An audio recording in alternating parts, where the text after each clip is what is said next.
Assalamualaikum warahmatullahi wabarakatuh. Selamat datang di Jejak Khilafah di Nusantara.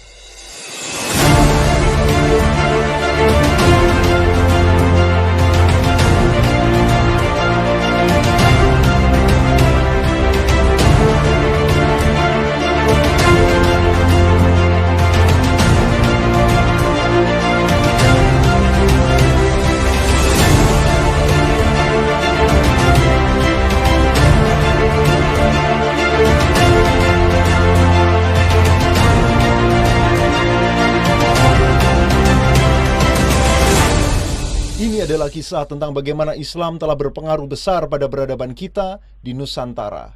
Inilah Jejak Khilafah di Nusantara. Assalamualaikum warahmatullahi wabarakatuh. Alhamdulillahilladzi arsala rasulahu bil huda wa dinil haqqi liyudhhirahu 'ala ad-dini kullih wa kafa billahi shahida. Asyhadu an la ilaha illallah wahdahu la syarika lah wa asyhadu anna Muhammadan 'abduhu wa rasuluhu la nabiyya wa la rasula ba'dah. Allahumma salli wa sallim wa barik ala sayyidina wa habibina wa maulana Muhammadin wa ala alihi wa sahbihi wa man tabi'ahum bi ihsanin ila yaumiddin. Saudara-saudara kaum muslimin yang dirahmati Allah Subhanahu wa taala, segala puji kita panjatkan kepada Allah Subhanahu wa taala. Ya Allah Subhanahu wa taala menciptakan kita, menghidupkan kita, memberikan nikmat kepada kita. Sepantasnya kita memuji kebesarannya dan bersyukur atas semua nikmatnya. Salawat dan salam semoga Allah limpahkan pada junjungan kita Rasulullah sallallahu alaihi wasallam serta keluarganya, para sahabatnya dan seluruh pengikutnya ila yaumil qiyamah. Saudara-saudara yang dirahmati Allah Subhanahu wa taala, hari ini 1 Muharram 1442 Hijriah.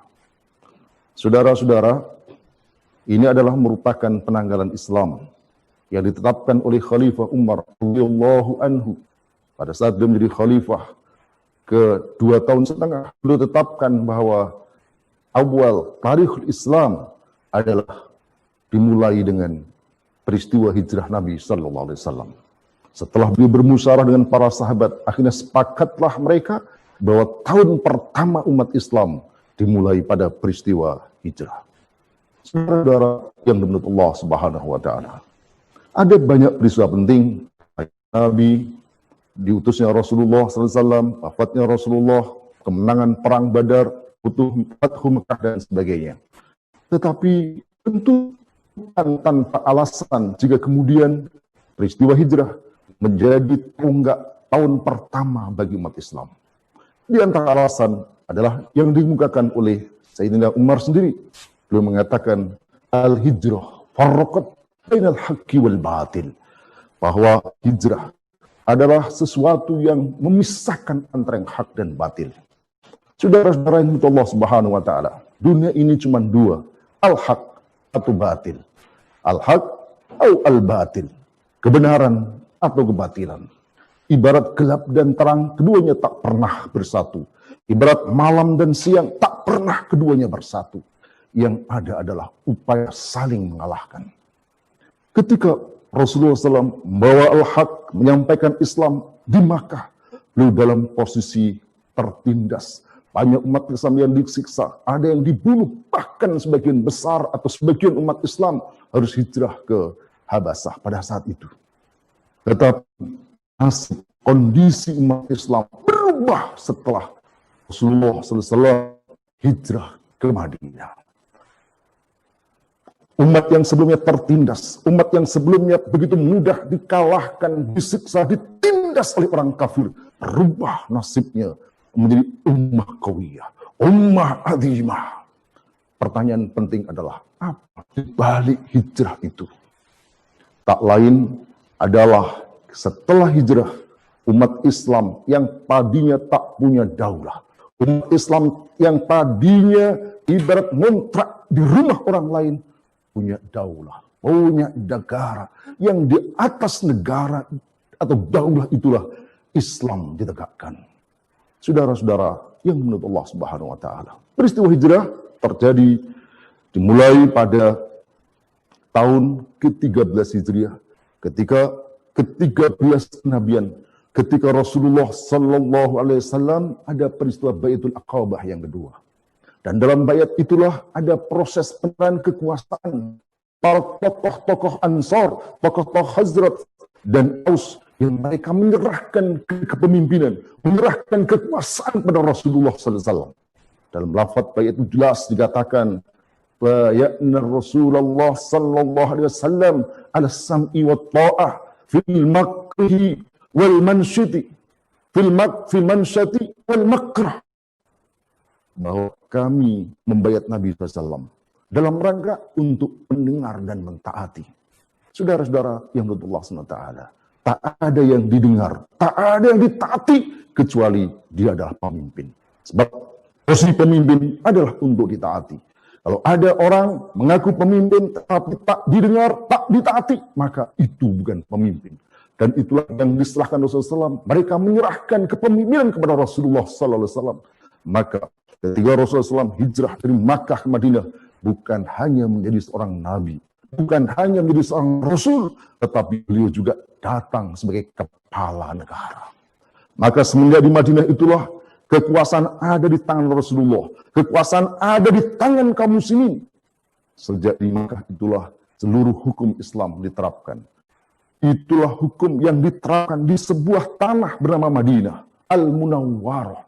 Saudara-saudara, Rasulullah SAW yang menjadi pemimpin negara, beliau yang mengatur, beliau memutuskan perkara, termasuk memutuskan kapan perang dan kapan berdamai. Pertanyaan penting, siapa yang punya kekuasaan? Kecuali Rasul, kecuali pemimpin negara, kepala negara, untuk menetapkan kapan perang, kapan damai. Beliau juga yang mengangkat kepala daerah, qadhi, amir jihad, dan seterusnya. Itu menunjukkan bahwa beliau adalah kepala negara. Saudara-saudara yang Allah SWT, maka sejak itulah nasib umat Islam, sejak saat itulah umat Islam punya negara, punya daulah. Dan setelah itu tak hanya berada di Madinah, tetapi menyebar hingga Rasulullah wafat, yantakil ila rafiqil a'la, seluruh jazirah Arab berada dalam kekuasaan Islam. Dan ketika Rasulullah SAW wafat itu, maka beliau meninggalkan bukan hanya ajaran, bukan hanya ulama, tetapi beliau meninggalkan sebuah negara yang punya wilayah, yang punya rakyat, yang punya kedaulatan. Dan sejak itu pula langsung kepemimpinan diambil oleh kaum muslimin. Mereka menyerahkan kuasaannya kepada Sayyidina Abu Bakar untuk menjadi khalifah pertama. Itulah tunas, itulah negara khilafah, negara warisan Rasulullah Sallallahu Alaihi Wasallam. Terus menyebar sampai kemudian pada masa Sayyidina Umar beliau menjadi khalifah. Beliau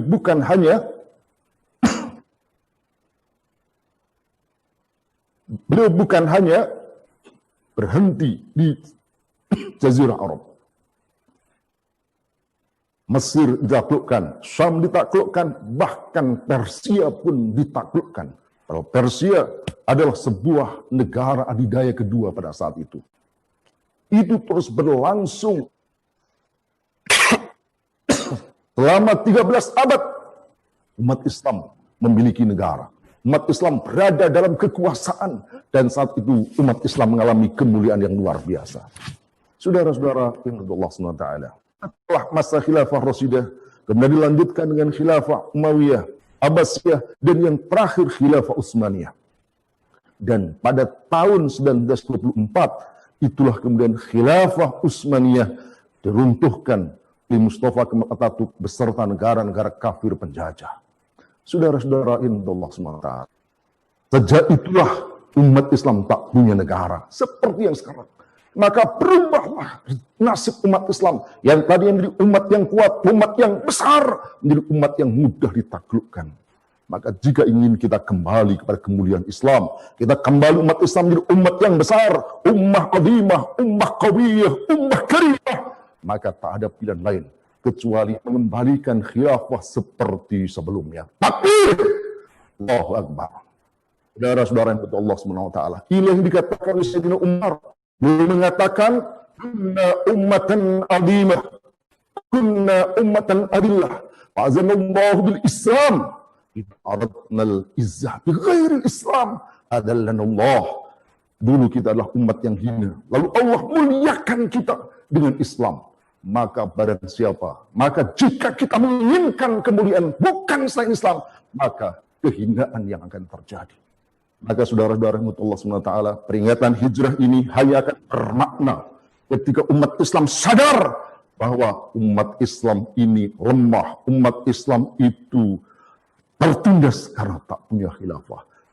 Ini menjadi peringatan ini menjadi bermakna ketika mereka menyadari bahwa untuk memuliakan Islam harus kembali kepada khilafah.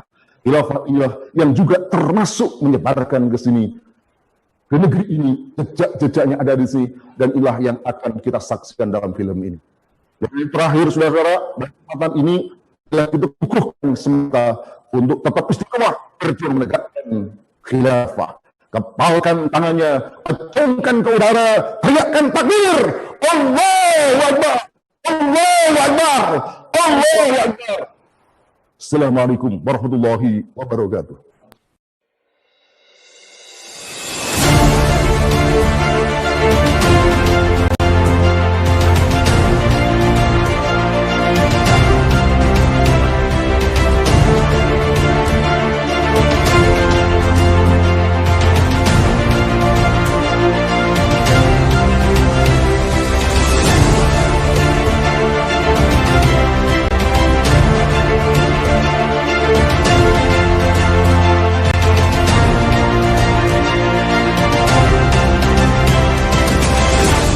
Assalamualaikum warahmatullahi wabarakatuh. Waalaikumsalam warahmatullahi wabarakatuh. Ya, alhamdulillah pemirsa yang berbahagia dimanapun berada, kita sudah dijumpakan oleh Allah atas izin dan pertolongan Allah untuk menonton sebuah film yang fenomenal, film yang insya Allah akan disebut-sebut sebagai film pertama di dunia yang bicara tentang topik seperti ini secara lengkap. Baik, kita ngobrol-ngobrol dengan 3 tokoh di samping kiri saya ya. Tadi sudah disebut namanya. Selamat datang Ustadz Ismail. Semoga selalu sehat, penuh berkah. Kemudian Bung, selamat datang Bu Niko. Alhamdulillah. Selamat datang Bu Setian. Sehat ya? Alhamdulillah. Semoga Allah memelihara mereka bertiga dan kita semua karena kita sedang berada dalam jalur bagaimana mendakwakan Islam yang sesungguhnya. Pemirsa yang berbahagia, saya akan mulai saja pertama-tama ke Ustadz Ismail yang paling dekat dengan saya. Ustadz kan penasehat KLI ya, Komunitas Literasi Islam ya, organisasi di balik film ini. Yang pertama sebenarnya bagaimana Islam memandang sejarah, Ustadz, sehingga begitu pentingnya film ini untuk kita tonton. Iya. Bismillahirrahmanirrahim. Assalamualaikum warahmatullahi wabarakatuh. Assalamualaikum warahmatullahi wabarakatuh. Sejarah atau tarikh atau di dalam Al-Quran itu kita menemukan istilah kisah ya, atau qasas. Ya. Itu penting untuk kita pelajari karena di dalamnya itu ada ibroh. Ibroh ya. Al-Quran itu disebut qad kana fi qasasihim ibroh liulil albab. Ya, sungguh di dalam kisah-kisah mereka itu ada ibroh bagi ulil albab, orang yang berpikir. Ibroh itu apa? Ibroh itu pelajaran. Ibroh itu ada lesson, ya. Ada hikmah di balik itu. Dan bagaimana ibroh itu didapat tentu sangat tergantung bagaimana sejarah itu atau kisah itu diceritakan, diungkapkan atau ditulis. Ya, kalau sekarang mungkin difilmkan.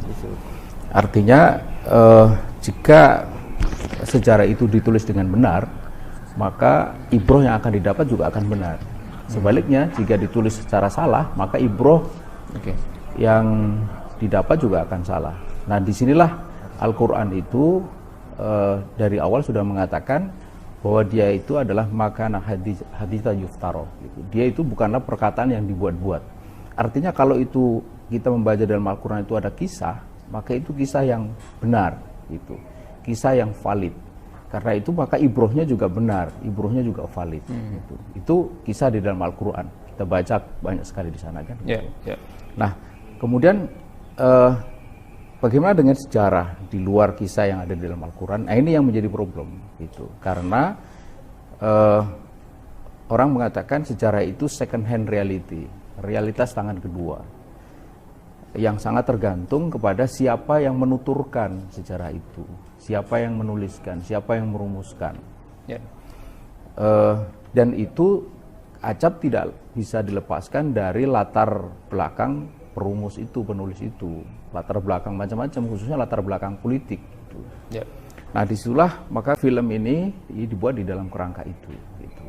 Dan problem sejarah itu memang sangat banyak, ya, seperti yang tadi saya sebut, penguburan dan pengaburan sejarah. Ya. Dalam sekali ada istilah penguburan, ada pengaburan. Kalau pengaburan masih ada, kalau penguburan sama sekali sudah tidak ada. Yeah. Dan film tentang jejak khilafah ini memang sesuatu yang harus dibangkitkan. Yeah. Jangan sampai dikaburkan apalagi dikuburkan. Terima kasih Ustadz. Tapi ada satu lagi Ustadz, saya ingin bertanya lagi terpancing dari jawaban Ustadz tadi. Kalau begitu urgensinya mengkaji sejarah dalam topik ini yang nanti akan ditonton oleh pemirsa itu diarahnya kemana? Iya, kita menyadari bahwa sejarah itu dia bukanlah maudi'ul hukum, maudi'ul tafkir. Dia bukanlah sumber hukum dan sumber pemikiran. Kita sebagai seorang muslim itu sumber pemikiran kita itu Al-Quran dan Sunnah. Ya. Kalau hukum syara'nya itu ya ijma' qiyas. Sejarah itu sebagai apa namanya, dia bukan sebagai sumber pemikiran gitu, tetapi dia maudi'ut tafkir, dia bukan masdarul hukmin dan masdarul tafkir, tapi sebagai maudi'ut tafkir gitu. Jadi saya keliru. Jadi sejarah itu bukanlah sebagai masdarul hukum dan masdarul tafkir, tetapi sebagai maudi'ut tafkir, sebagai objek pemikiran.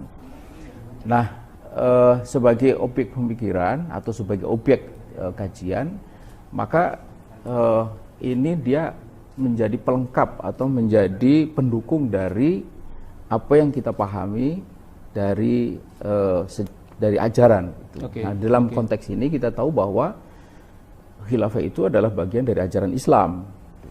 Nah, menjadi pertanyaan, kalau dia ajaran, bagaimana implementasinya atau bagaimana prakteknya? Dikatakan bahwa dia sudah pernah dipraktekkan sekian lamanya, 14 abad. Ya, 14 abad itu. Sampai di mana? Sudah menjelajah ke berbagai belahan dunia. Apakah sampai ke Nusantara?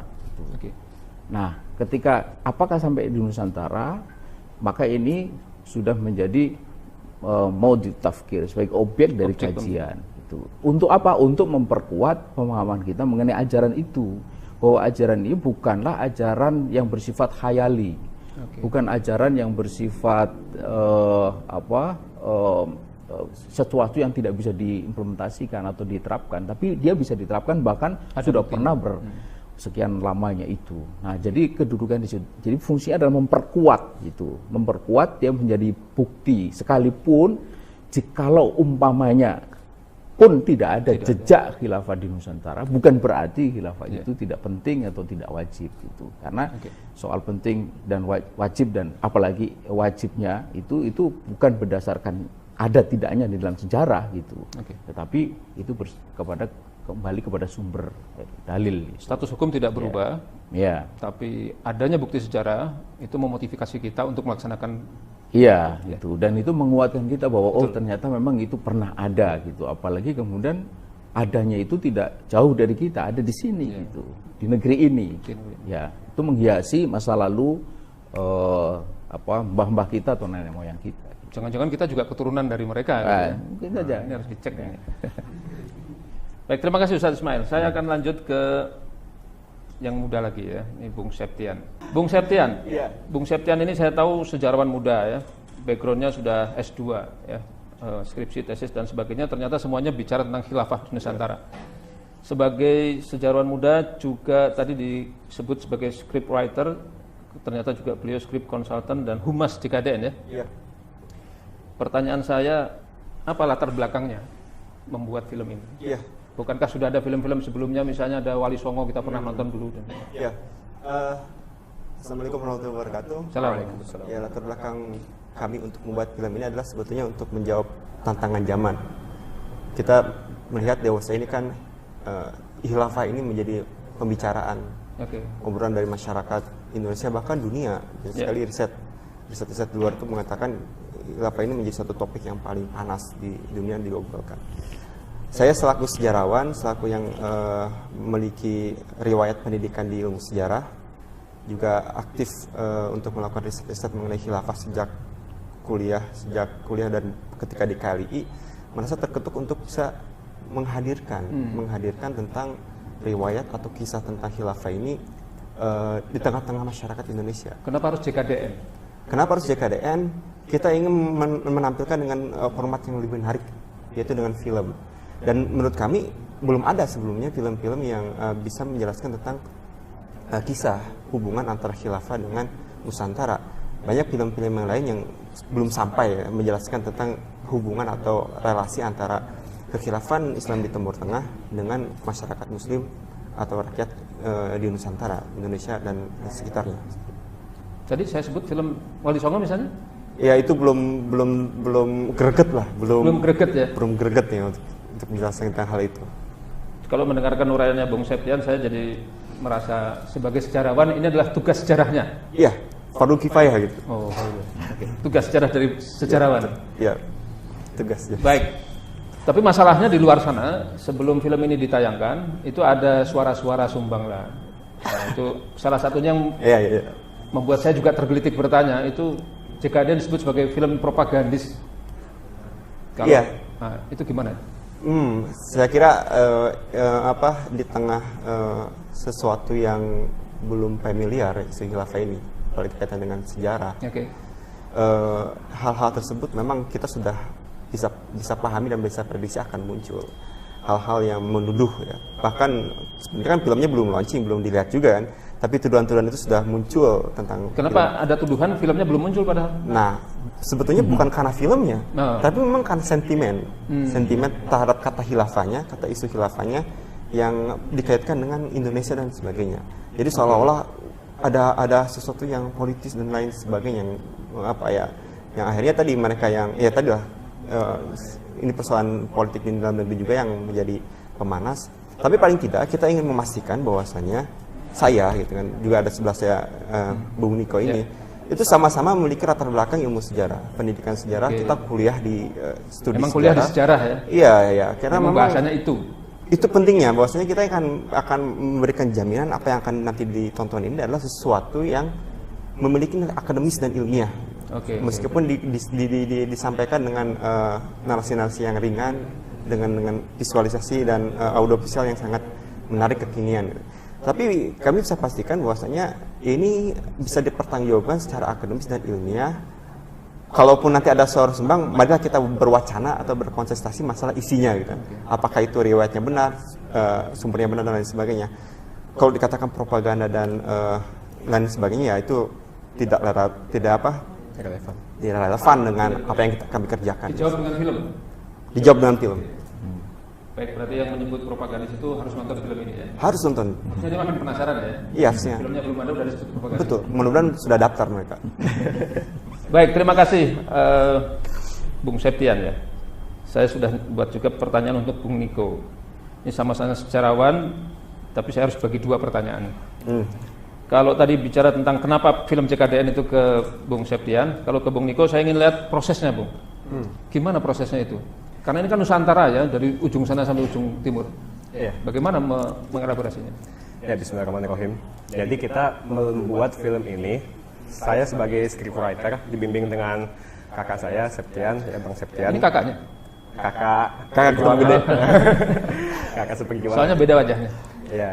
Jadi di sini kita ini melandaskan penelitian kita itu tentu dari riset-riset yang sudah dilakukan sebelumnya.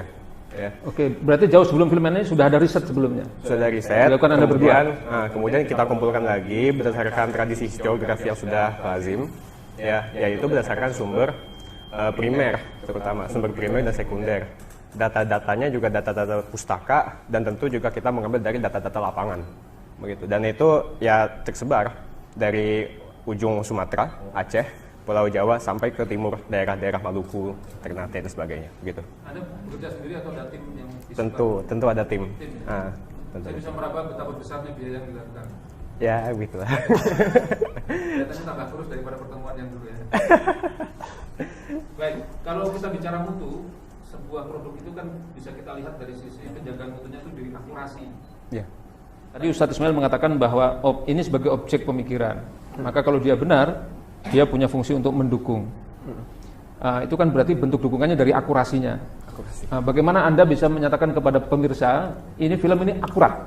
Iya, tadi saya sudah sebutkan bahwasanya film ini sudah melalui tahapan-tahapan riset, verifikasi yang akademis, ya, sehingga insya Allah nanti bisa kita pertanggungjawabkan. Dalam ilmu sejarah, tentu yang awal-awal itu kita lakukan adalah heuristik. Ya, ada proses heuristik. Heuristik itu apa? Heuristik itu adalah mencari sumber. Ya, tadi saya katakan baik itu sumber primer maupun sekunder. Yang tentu temanya itu berdasarkan dengan tema yang kita tetapkan. Jangan masuk ke film ya, cukup cerita itu aja ya. Iya, yaitu jejak khilafah di Nusantara. Ya, kita sebenarnya ruangnya itu harusnya se-Asia Tenggara, karena kaum muslimin di Asia Tenggara ini itu bukan hanya sebatas Indonesia, tapi juga ada Nusantara itu meliputi Asia Tenggara. Malaysia, Thailand, Filipina, Sulu dan sebagainya. Mungkin harusnya yang nonton juga pemirsa dari negara itu ya? Iya, karena mereka ya sama-sama saudara kita, begitu. Nah, dan itu merupakan proses yang awal, yaitu proses heuristik, mencari data. Heuristik. Kemudian setelah itu kita melakukan verifikasi. Dari data-data yang kita kumpulkan, kita melakukan kritik, ya, baik itu kritik internal maupun kritik eksternal. Ya, kritik ke barang-barang yang kita dapatkan selama penelitian kita. Nah, setelah itu kita melakukan proses interpretasi, yaitu proses meneliti atau menerjemahkan sumber-sumber yang kita dapatkan untuk kita jadikan sebuah narasi, sebuah historiografi, ya, sebuah historiografi yang kemudian itu kita kemas berbeda daripada yang lazim dilakukan oleh para akademisi. Kan kita bedanya di mana? Ya, kita tahu bahwasanya para akademisi itu menelurkan penelitiannya melalui tesis, skripsi, disertasi dan sebagainya. Nah, cuma kita ini karena target kita adalah masyarakat umum, ya, kaum muslimin pada umumnya, yang dia itu dari berbagai macam latar belakang, maka kita ingin menghadirkan sebuah hasil penelitian yang insya Allah itu bisa dicerna oleh semua pihak, yaitu dengan cara audiovisual atau film, begitu. Kalau dibukukan berapa halaman ya? Belum kita 1000 mungkin. Jangan dijawab. Kita tahu filmnya. Berjilid-jilid. Baik, pemirsa, meskipun singkat tapi luar biasa, kita bisa mendapat clue dari film ini. Film ini ternyata sangat penting. Tadi Ustadz Ismail mengatakan bahwa posisi sejarah itu adalah ibroh. Tapi bagi yang memikirkan, penting. Tapi ada catatan dari Ustadz Ismail bahwa ini bagi orang-orang yang berpikir, li ulil albab. Kalau nggak mau mikir berarti nggak penting juga, gitu kan, jadi susah di situ. Maka kita mengajak pemirsa untuk mikir setelah ini. Kemudian yang kedua, ternyata dia tidak mengubah masdar hukumnya, tapi dia bisa menjadi pendukung terhadap hukum itu. Bahwa ada khilafah sebelumnya, ternyata dibuktikan di situ. Nah, tapi benar nggak ada khilafahnya? Jejaknya ada, kita lihat nanti filmnya. Kemudian yang ketiga, yang saya tertarik itu adalah filosofinya, karena mereka adalah orang-orang yang berkecimpung di dunia sejarah. Bahkan program studinya juga sejarah, belajarnya juga sejarah, dan ini saya menyebutnya tugas sejarah. Masa sejarawan nggak buat sejarahnya sendiri kan juga aneh gitu loh. Masa diserahkan kepada yang lain, yang bukan ahlinya. Jadi ini sudah sangat tepat. Nah, dan kemarin tadi saya kunci dengan pertanyaan yang paling akhir, bagaimana menjaga akurasi dari film ini. Nah, ternyata tadi sudah dapat jawabannya. Jadi kalau begitu, ini bagi orang yang berpikir, ini sangat penting. Kemudian ini tugas sejarah. Dan akurasi sudah jaga. Jadi jangan kemana-mana, kita saksikan filmnya saja.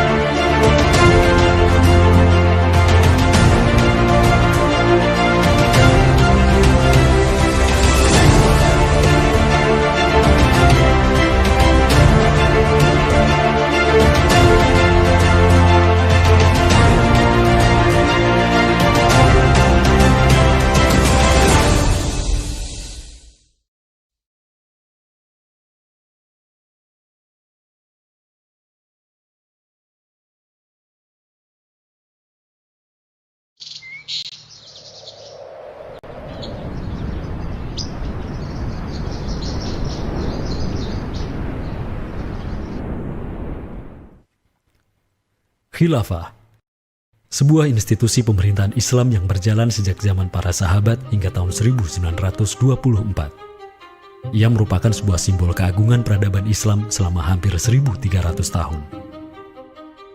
Setelah hampir seabad pasca keruntuhannya, kini ia kembali mencuat sebagai isu yang begitu hangat di tengah masyarakat. belahan dunia timur dan barat membicarakannya, tak terkecuali di Indonesia.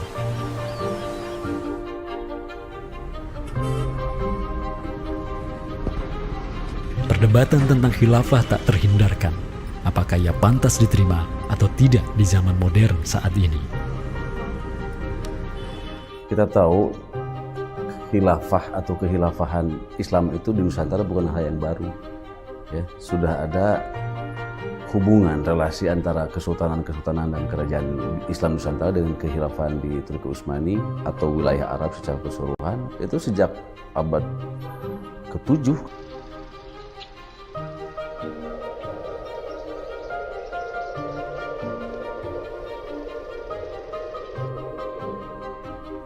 Sejarah khilafah yang panjang di pentas dunia telah memainkan debutnya di Nusantara.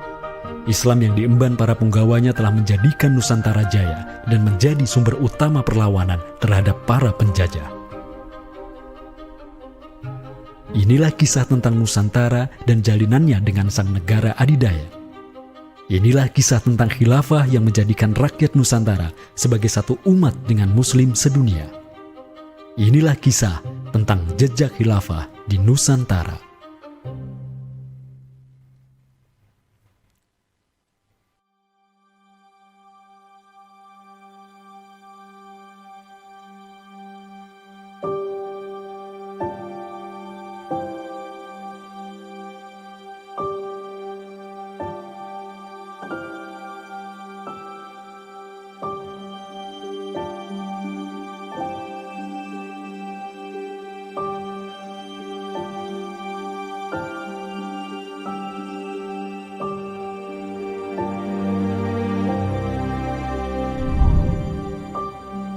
Senin, 12 Rabiul Awal tahun 11 Hijriah, bertepatan dengan tahun 632 Masehi.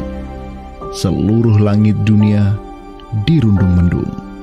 Semua orang di Madinah menundukkan wajahnya, kosong pandangan seraya bercucuran air mata.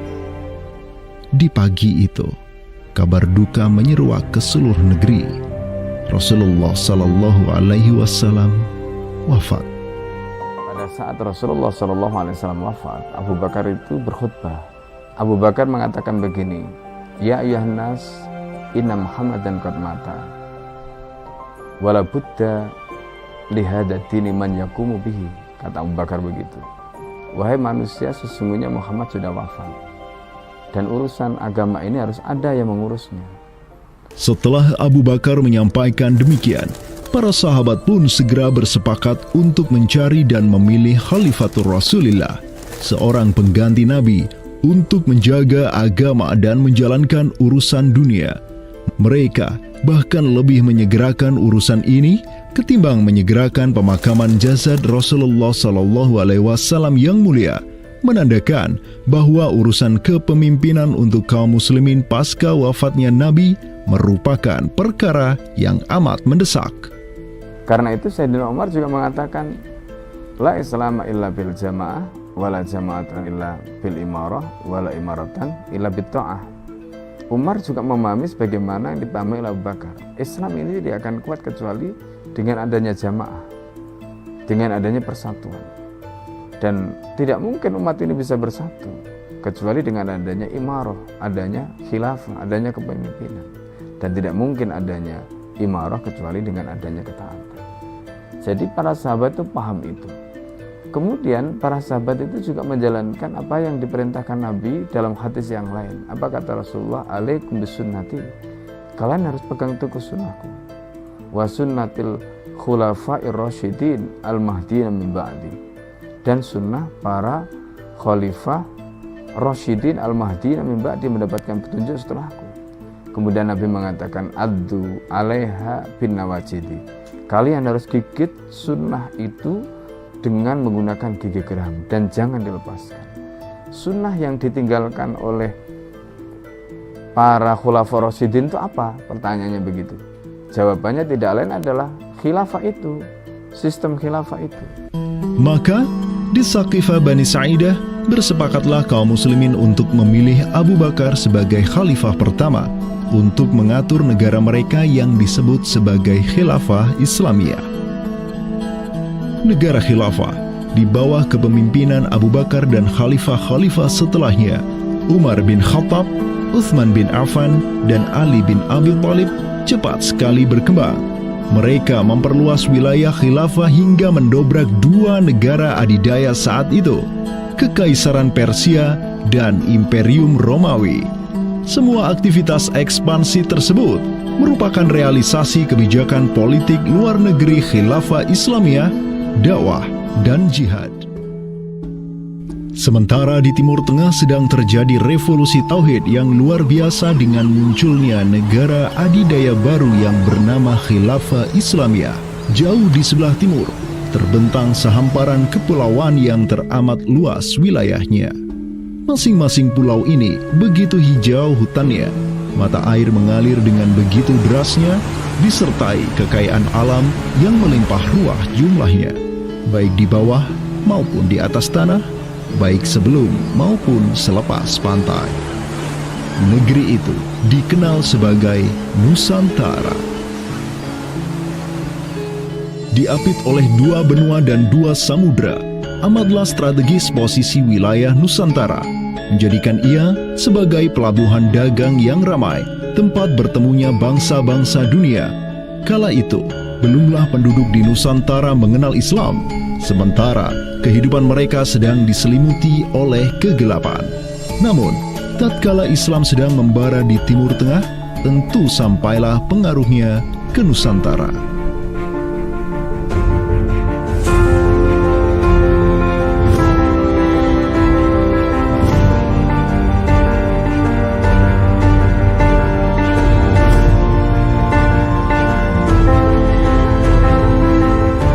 Saya ingin mengutip apa yang pernah dinyatakan oleh Buya Hamka ya di dalam buku beliau dari Perbendaharaan Lama, termasuk juga buku beliau yang judulnya Sejarah Umat Islam, yang beliau menyatakan bahwa sesungguhnya teori yang kita tahu bahwa Islam masuk ke Nusantara itu berasal dari Gujarat pada abad ke-12 sampai 15 Masehi, itu sebetulnya tidaklah tepat sepenuhnya. Karena apa? Karena Buya Hamka memiliki pandangan ataupun penjelasan terkait dengan kapan sesungguhnya Islam masuk ke Nusantara, ke Indonesia. Beliau menyatakan bahwa Islam masuk ke Nusantara itu jauh sebelum teori Gujarat.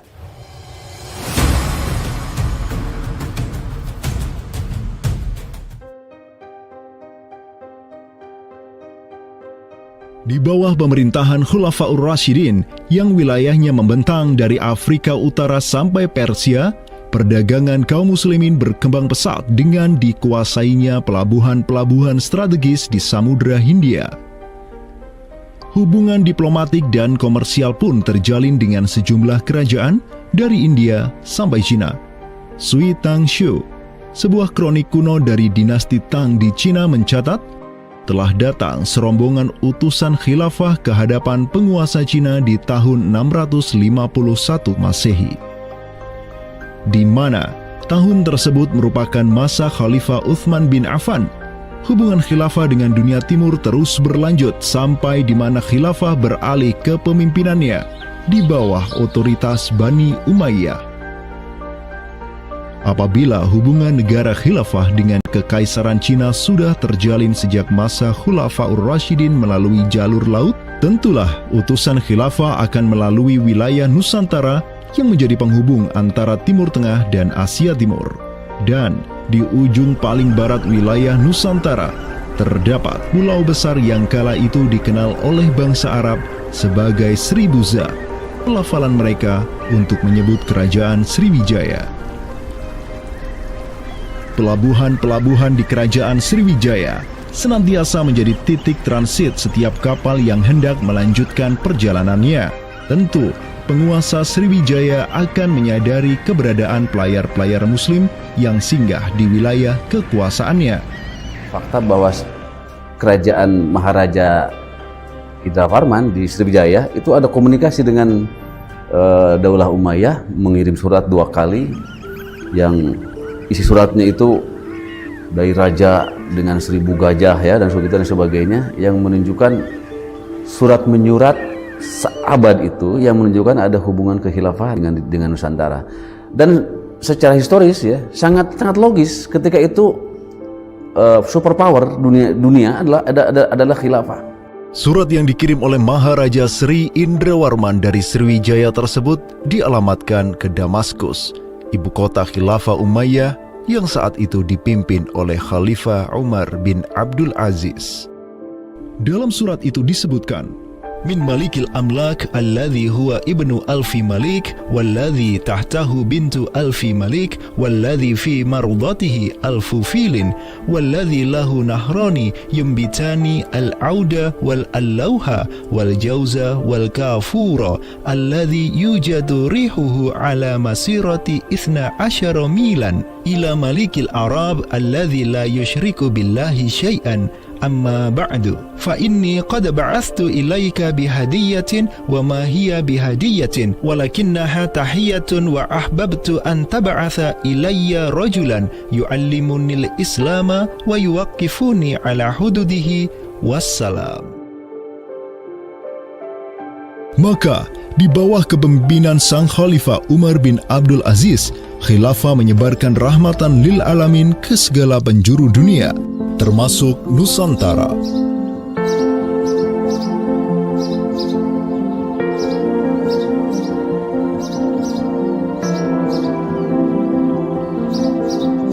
Seperti sekarang Amerika atau Eropa kan ada hubungan dengan semua negara karena dominasi politik, ekonomi mereka, budayaan dan sebagainya. Saat itu penguasa dunia atau superpower adalah dunia Islam, institusi politiknya khilafah, maka sangat logis kalau ada relasi dengan berbagai semua negara.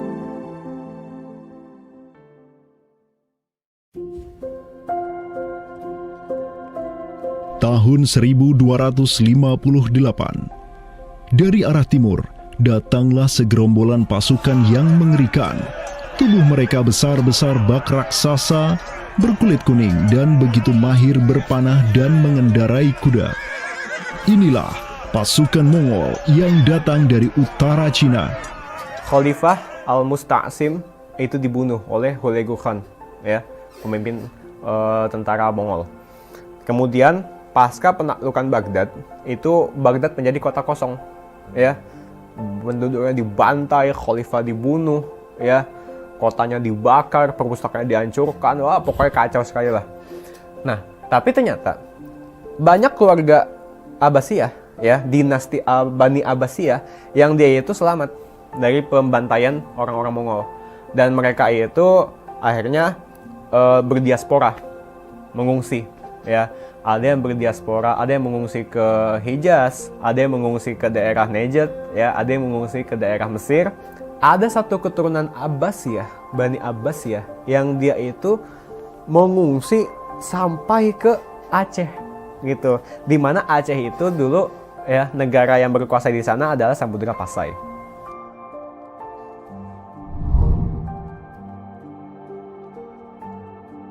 Terdapat 3 orang Bani Abbasiyah yang diketahui dimakamkan di Aceh, yakni yang pertama Sodrul Akabir Abdullah bin Muhammad Al-Abbasi, keturunan Khalifah Al-Mustaunsir Billah.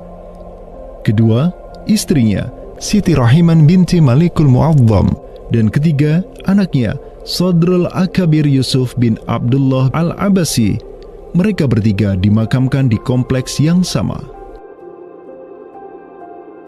Yang paling monumental, yang paling besar di sini kita lihat adalah seorang tokoh yang memiliki predikat As-Sadr Al-Kabir ataupun pengawal para pembesar yang derajatnya mungkin setingkat dengan Perdana Menteri. Beliau bernama Abdullah bin Muhammad bin Abdul Qadir bin Abdul Aziz bin Al-Mansur Abi Ja'far Al-Abbasi, yang mana genetika beliau yang daripada Al-Mansur ini sendiri, yang merupakan kakek buyut daripada Abdullah ini, adalah seorang khalifah dari Bani Abbasiyah. Bani Abbas ini yang terkubur di Aceh, ya, Lok Sumawe ini, ayahnya ini, ya, Muhammad bin Abdul Qadir, ternyata dia itu dicatat oleh Ibnu Battutah, ya. Dicatat oleh Ibnu Battutah dalam rihlahnya, kitab Tuhfatun Nazar, ya. Nah, dia itu ayahnya Abdullah bin Muhammad Sodrul Akabir yang di Pasai itu menjadi gubernur, ya, menjadi gubernur di mana? Di daerah India, gitu. Dicatat oleh Ibnu Battutah, gitu, ya. Dan Ibnu Battutah mencatat sultan-sultan di India itu begitu hormat, ya, begitu taat, dan mereka itu memuliakan keturunan Khalifah Abbasiyah ini, ya, keturunan Khalifah Al-Mustansir Billah, begitu. Nah, ini mengindikasikan bahwasanya apa? Sultan-sultan India itu begitu memuliakan, dan mereka itu dalam satu riwayat lain juga membaiat Khalifah Abbasiyah yang ada di Mesir. Sementara sultan-sultan di India, ya, Kesultanan Islam di India itu punya hubungan erat dengan Samudra Pasai, begitu. Nah, di sini kita bisa menduga kuat bahwasanya Samudra Pasai itu juga berbaiat kepada Khalifah Abbasiyah. Samudra Pasai pada masa itu berbaiat kepada dinasti sebelum Utsmaniyah berkuasa, yaitu kita menduga dan meyakini hal tersebut sesuai fakta-fakta yang kita temukan di lapangan bahwa Madinatul Sumatera ataupun Jaziratul Jawi, Samudra Pasai itu berbaiat langsung kepada dinasti Abbasiyah. Sultan Zainal Abidin bin Ahmad bin Malikus Zahir bin Malikus Saleh, penguasa Pasai di masa Sodrul Akabir Abdullah Al-Abbasi hidup, menyatakan baiatnya kepada Khalifah Al-Mutawakkil 'alallah di Kairo di awal abad ke-15. Begitu pula sebelumnya, Sultan Muhammad bin Tughluk di Delhi diikuti oleh Sultan Jalaluddin Muhammad dari dinasti Raja Ganesh di Bengali dan penguasa dari dinasti Utsmaniyah di Turki, Sultan Bayazid pertama. Seluruh sultan di dunia Islam menyatakan baiatnya kepada Khilafah Abbasiyah semenjak gelombang badai Mongol berhasil dihentikan oleh pahlawan-pahlawan Mamluk. Pusat Khilafah Abbasiyah kini berpindah ke Kairo, Mesir, dan menjadi magnet kaum muslimin global. Dari pusat khilafah inilah dakwah Islam mulai bangkit kembali dan menggencarkan aktivitasnya dengan mengirim berbagai juru dakwah ke seluruh penjuru alam. Dengan Samudra Pasai yang mendaulatkan dirinya sebagai Darul Islam yang berbaiat kepada khalifah, Samudra Pasai mengemban tugas untuk mengubah seluruh Asia Tenggara dari Darul Kufri menjadi Darul Islam. Sultan Zainal Abidin Ra Ubabdar dibantu oleh putra Sodrul Akabir Abdullah bin Muhammad Al-Abbasi, yakni Yusuf bin Abdullah, yang di pucuk pusaranya tertera nama kakeknya Khalifah Al-Mustansir Billah, banyak menaklukkan wilayah-wilayah yang belum Islam di Sumatera dan Semenanjung Malaya. Seperti Ra Ubabdar. Ra Ubabdar itu berasal dari dua kata, Ra dan Ubabdar, yang mana artinya adalah penguasa gelombang. Ini adalah sebuah predikat yang sangat luas sebenarnya maknanya, sesuai dengan masa yang ditorehkan pada waktu tersebut, bahwa Sultan Zainal Abidin Ra Ubabdar bin Ahmad bin Muhammad bin Al-Malik Al-Salih ini adalah salah satu masa kegemilangan Samudra Pasai, yang mana kita ketahui setelah masa tersebut yang memimpin Kesultanan Sumatera adalah anak keturunan daripada beliau ini, yang jumlahnya sampai 11 orang sultan. Bergerak dan terus bergerak itu meluaskan dakwah Islamnya sampai ke pulau-pulau. Itu masa Zainal Abidin Ra Ubabdar, terutama penakluk gelombang yang dijuluki beliau itu melebarkan sayap itu sampai ke seluruh Asia Tenggara. Digelarilah Sultan Zainal Abidin Pasai dengan sebutan Ra Ubabdar, bahasa Persia untuk gelar sang penakluk gelombang, karena dengan arungan pasukannya yang luar biasa di atas gelombang laut Nusantara, ia membuka banyak sekali wilayah, seperti Malaka misalnya, di mana di sanalah Sultan Zainal Abidin Ra Ubabdar menempatkan putranya Sultan Mansur sebagai penguasa Darul Islam Malaka.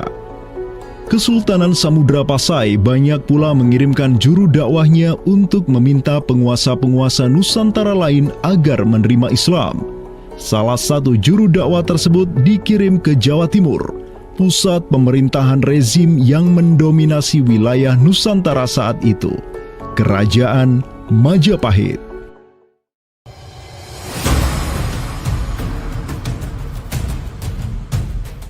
Gresik, Jawa Timur.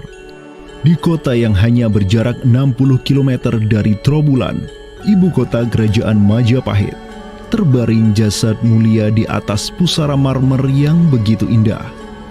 Inilah kubur seseorang yang menginisiasi tegaknya Islam di tanah Jawa, Maulana Malik Ibrahim, yang kemudian dikenal sebagai Sunan Gresik. Malik Ibrahim adalah seorang yang berkedudukan tinggi di lingkaran kuasa Samudra Pasai, terlihat dari gelarnya yang bertajuk Umdatus Salatin wal Wuzara, pondasi para sultan dan wazir, di mana gelar tersebut adalah gelar untuk wakil Sultan Samudra Pasai sebagaimana yang dicatat oleh Ibnu Batutah. Gelarnya yang lain seperti Burhanud Daulah Waddin, penerang negara dan agama, adalah gelar yang disematkan kepadanya selayaknya gelar-gelar yang diberikan Khilafah Abbasiyah kepada pejabat-pejabat penting daulah, sebuah gelar yang begitu politis sekaligus agamis.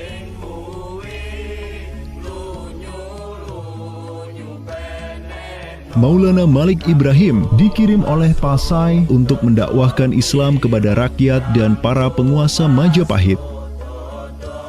Banyak orang-orang dari kesultanan ini, Kesultanan Samudra Pasai, yang itu berbaiat langsung ke khalifah, itu mengirim orang-orang atau orang-orang Pasai itu banyak bermigrasi ke daerah-daerah lain di Nusantara. Misalkan ya, kalau kita perhatikan makam tertua ya, salah satu makam tertua di Jawa yang sekarang terletak di Gresik, siapa orangnya ya? Pemilik makam ini itu adalah Maulana Malik Ibrahim. Maulana Malik Ibrahim ya, kalau kita perhatikan makamnya yang di Gresik itu sama persis gayanya dengan apa? Dengan makam-makam yang ada di Pasai, begitu. Nah, ini merupakan bukti bahwasanya Sunan Gresik itu pernah ada di Pasai ya, dan dia itu ya tahu sendiri lah ya, bahwasanya Maulana Malik Ibrahim yang kemudian dikenal juga sebagai Sunan Gresik itu merupakan salah satu dari Wali Songo. Bersama kakek, paman, keponakan, cucu cicit dan murid-murid pilihannya yang kemudian disebut Wali Songo, Maulana Malik Ibrahim berdakwah di Jawa dan menyebarkan Islam di kalangan penduduknya. Mereka mendapat sokongan penuh dari negara yang berkuasa di Samudra Pasai, kesultanan yang berbaiat kepada Khilafah Abbasiyah. Dakwah mereka terus berkembang, perlahan namun pasti, dan mulai melumat persendian kuasa Majapahit yang mulai keropos akibat kekacauan internal mereka sendiri.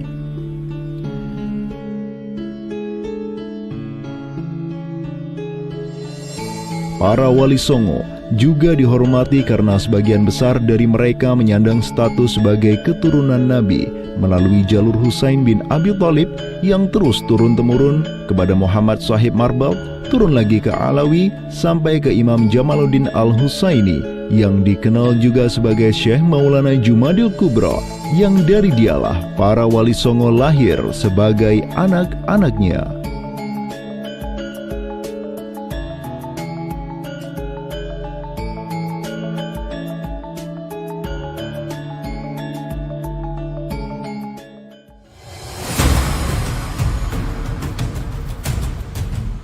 Bertolak dari Gresik, dakwah para wali menyebar ke kota-kota lainnya di Pulau Jawa, bahkan sampai keluar Jawa seperti Maluku, Ternate, Makassar, Kalimantan, dan sebagainya. Selain kalangan rakyat, banyak pula pejabat-pejabat Majapahit yang tercerahkan dengan Islam dan sukarela mengucap syahadatain, seperti para adipati Majapahit di Palembang, Cirebon, Semarang, Pekalongan, Jipang, sampai Mataram. Tak tanggung-tanggung, di antara mereka yang berislam bahkan merupakan sang putra mahkota Majapahit sendiri, Pangeran Jimbun alias Raden Patah, yang merupakan buah dari pernikahan Raja Brawijaya kelima dengan seorang putri Cina. Ketika dewasa, Raden Patah belajar kepada Sunan Ampel di Surabaya, kemudian diangkat menjadi Adipati Demak oleh ayahnya. Kemudian, di tahun 1478, Brawijaya kelima digulingkan oleh pesaingnya dari Kediri, Girindra Wardana. Tahta Majapahit yang diduduki oleh musuh ayahnya lantas membuat Raden Patah di Demak beserta seluruh elemen Islam di Jawa pimpinan para Wali Songo bangkit berjihad melawan Girindra Wardana dan penerusnya Patih Udara. Mereka terus berjihad dengan penuh keberanian hingga akhirnya berhasil melumat kekuasaan Majapahit yang dipegang oleh para pemberontak dari pihak Girindra Wardana dan Patih Udara. Kaum muslimin pun meraih kemenangan, hingga akhirnya mereka berhasil memproklamirkan berdirinya sebuah daulah Islam pertama di Tanah Jawa, Kesultanan Demak, pada tahun 1482. Digelari Raden Patah sebagai Senopati Jimbun Ningrat Ngabdurrahman Panembahan Palembang Saidin Panatogomo, atau dengan gelarnya dalam bahasa Arab, Sultan Syah Alam Akbar Al-Fatah. Dialah Sultan yang telah memfutuhat Jawa menjadi Darul Islam. Dengan berdirinya Demak sebagai daulah Islam pertama yang berdaulat di Tanah Jawa, bertambahlah kuat bargaining politik Islam di kawasan Nusantara bersama-sama dengan Kesultanan Samudra Pasai di Sumatera, Kesultanan Malaka di Semenanjung Malaya, Kesultanan Brunei di Borneo, Kesultanan Sulu di Filipina, begitu pula Sultan pertama di Ternate, Sultan Zainal Abidin, yang pernah menimba ilmu ke Jawa di bawah bimbingan Sunan Giri. Dalam rentang abad yang bersamaan, kemenangan daulah Islam di kawasan Nusantara juga diiringi dengan penaklukan Konstantinopel, ibu kota Romawi Timur, oleh salah seorang sultan dari Bani Uthmaniyah, Muhammad Al-Fatih. Penaklukan Konstantinopel sekaligus menandakan tamatnya riwayat Imperium Romawi Timur untuk selama-lamanya. Penaklukan Konstantinopel pada tahun 1453 oleh Muhammad Al-Fatih, sang Sultanur Rum, merupakan realisasi dari janji yang telah terucap ratusan tahun sebelumnya oleh lisan mulia sang Sayyidul Mustafa, Rasulullah Muhammad sallallahu alaihi wasallam. Sungguh, Konstantinopel akan benar-benar ditaklukkan. Sebaik-baik pemimpin adalah pemimpin yang berhasil menaklukkan Konstantinopel, dan sebaik-baik pasukan adalah pasukan yang menyertainya. Dengan dikdayanya kuasa Islam di tanah Rum, menjadikan para penguasa Uthmaniyah mempunyai citra istimewa di kalangan rakyat Nusantara.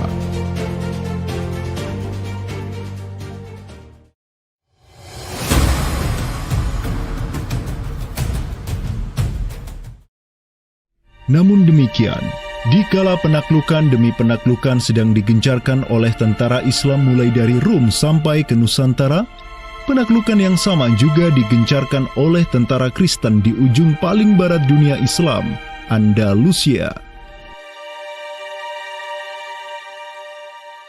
Berbeda dengan penaklukan yang kaum muslimin lakukan, di mana penduduk asli suatu tempat diberi toleransi yang luar biasa atas agama dan properti mereka, tentara Kristen Portugis dan Spanyol menaklukkan wilayah Islam di Andalusia yang saat itu sudah terpecah menjadi Reyes de Taifas atau Mulukhut Tawaif atau kerajaan-kerajaan yang saling tercerai-berai. 1492, kekuasaan Islam terakhir di Andalusia, Granada, berhasil ditaklukkan oleh suami istri yang menjadi penguasa Spanyol, Fernando d'Aragon dan Isabella de Castilla. Penaklukan kembali wilayah Andalusia menjadi negara Kristen yang mereka sebut Reconquista telah menyebabkan populasi kaum muslimin di sana tersapu bersih, entah karena diusir, dimurtadkan, atau dibunuh. Selain Reconquista, kaum Kristen Spanyol dan Portugis juga mempunyai motif ekonomi untuk menjadikan diri mereka kaya, yakni dengan mencari jalur rempah di Samudra Hindia yang saat itu merupakan potensi sumber daya alam yang luar biasa. Program mereka untuk mencari rempah di Samudra Hindia mereka sebut sebagai Estado da India. Kita sering dengar dengan istilah 3G gitu kan. Glory, Gospel, dan Gold gitu kan. Jadi ya mereka ingin ekspansi, mereka ingin menyebarkan misi agama mereka, dan mereka juga ingin mencari gold. Goldnya di sini adalah justru adalah rempah gitu kan. Begitulah betapa berharganya rempah pada saat itu, sampai 1 gram pala dihargai dengan 2 gram emas gitu kan. Paus Alexander ke-6, pemimpin kaum Kristen saat itu, begitu mendukung hasrat Portugis dan Spanyol untuk menjelajah dunia dan menyebarkan Kristen. Maka, berangkatlah gelombang penjelajah Portugis yang disertai pasukan dan senjata untuk menaklukkan dunia Islam di Samudra Hindia. Di bawah pimpinan Alfonso de Albuquerque, armada Portugis berhasil menaklukkan Goa di India pada tahun 1510. Dan setahun kemudian, berhasil sampai ke Malaka, merebut pelabuhan strategis itu dari Sultan Mahmud Syah yang memerintah tempat tersebut. Dengan bercokolnya Portugis di Nusantara, dimulailah babak baru sejarah Islam di kawasan ini.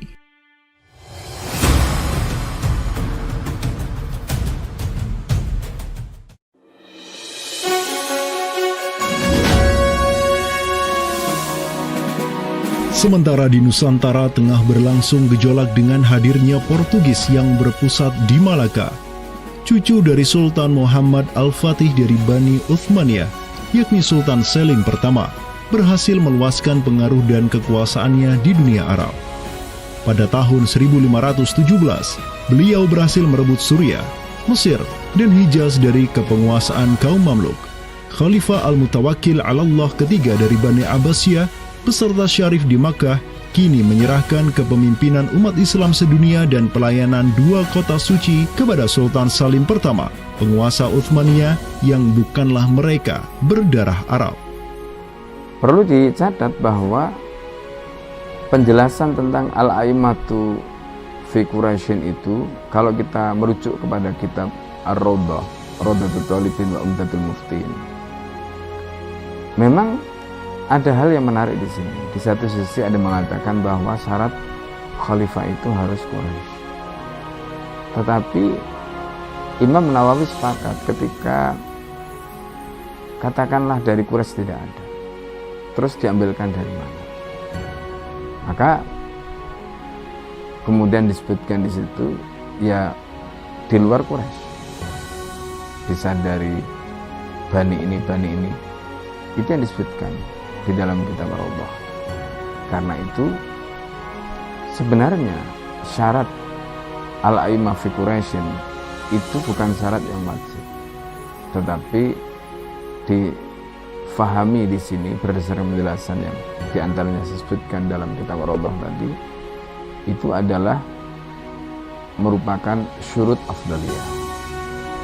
Maka semenjak tahun 1517, kepemimpinan khilafah beralih ke Bani Uthmaniyah.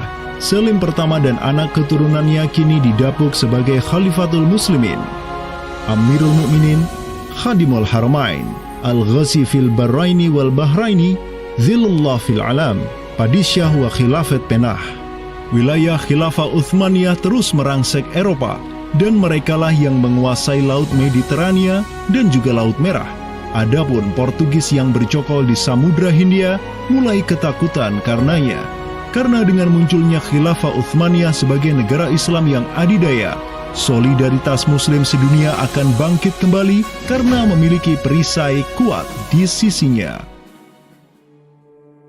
Ini erat kaitannya dengan hubungan dengan negeri kita, karena keimanan yang kemudian merekatkan ya dengan semangat akidah Islamiyah, semangat ukhuwah Islamiyah, menjadikan umat muslim yang ada di Timur Tengah dengan umat muslim yang ada di Nusantara Indonesia itu terjalin hubungan yang sangat erat. Karena kita tahu bahwa ada ayat Allah Subhanahu wa ta'ala yang menyatakan innamal mu'minuna ikhwah. Sesungguhnya orang-orang beriman itu adalah saudara.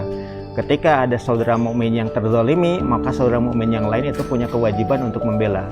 Demikian pula ketika muslimin Nusantara itu terzalimi dengan adanya penjajahan, dengan adanya imperialisme yang dilangsungkan oleh orang-orang kafir penjajah, baik itu oleh Portugis, Spanyol, Inggris, Prancis ataupun Belanda ya. Maka kemudian muslim yang ada di Timur Tengah yang pada waktu itu masih memiliki kepemimpinan yang tunggal untuk seluruh dunia, yaitu khalifah, itu juga turut ya memperhatikan, turut mendukung, turut memperjuangkan pembebasan ataupun kemerdekaan bagi bangsa Muslim Nusantara. Kenapa? Ini semangat jihad di antara kaum Muslim yang dihubungkan dengan semangat keimanan atau akidah Islamiyah tadi. Kenapa? Yang namanya mukmin itu adalah kal jasadil wahid, ya, satu tubuh. Ketika bagian tubuh yang lain itu teraniaya, maka tubuh yang lain pun punya kewajiban untuk membelanya ataupun juga ikut merasakan penderitaan yang dialami oleh bagian tubuh kaum Muslim yang lain. Semenjak Portugis berhasil menancapkan kukunya di India dan Malaka, tidak hanya dua wilayah tersebut yang ditimpa petaka, namun juga hampir seluruh kesultanan di Samudra Hindia dan Nusantara. Sultan dari Samudra Pasai kala itu, Zainal Abidin bin Mahmud bin Zainal Abidin Ra'ubabdar, yang mendaulatkan dirinya sebagai Al-Qaim tahta Amri Rabbil Alamin, orang yang berdiri di bawah perintah Tuhan semesta alam, mengirim surat kepada Portugis di Malaka untuk menggugat kelakuan mereka yang sangat merugikan kaum muslimin di kawasan. Namun apalah daya, Sultan Zainal Abidin yang ini kemudian dikenal sebagai penguasa terakhir Pasai, karena setelah ia wafat pada tahun 1517, bala tentara Portugis datang ke Pasai dan menaklukkan Kesultanan Islam pertama di Nusantara itu dengan penuh tipu daya.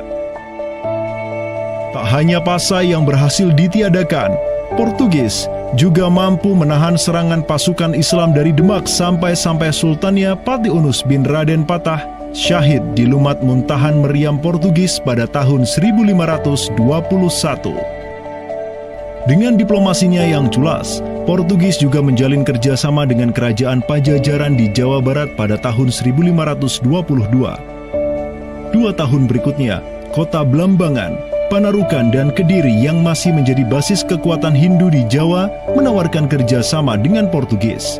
Maka, Portugis banyak sekali mendapat aliansi sesama kafir yang berada di berbagai wilayah di Nusantara untuk bersatu padu menghantam kekuatan politik Islam yang baru tumbuh di Pulau Jawa. Bahkan di Maluku pun Portugis berhasil menancapkan kuasanya semenjak tahun 1536. Berkaca pada kelakuan Portugis yang memerangi umat Islam di Samudra Hindia dan Nusantara, Sultan Sulaiman Al-Qanuni, sang Khalifah Uthmaniyah yang berkuasa sejak tahun 1520, menyatakan peperangan terbuka kepada penguasa Portugis yang berkedudukan di Lisbon, Dom Sebastião.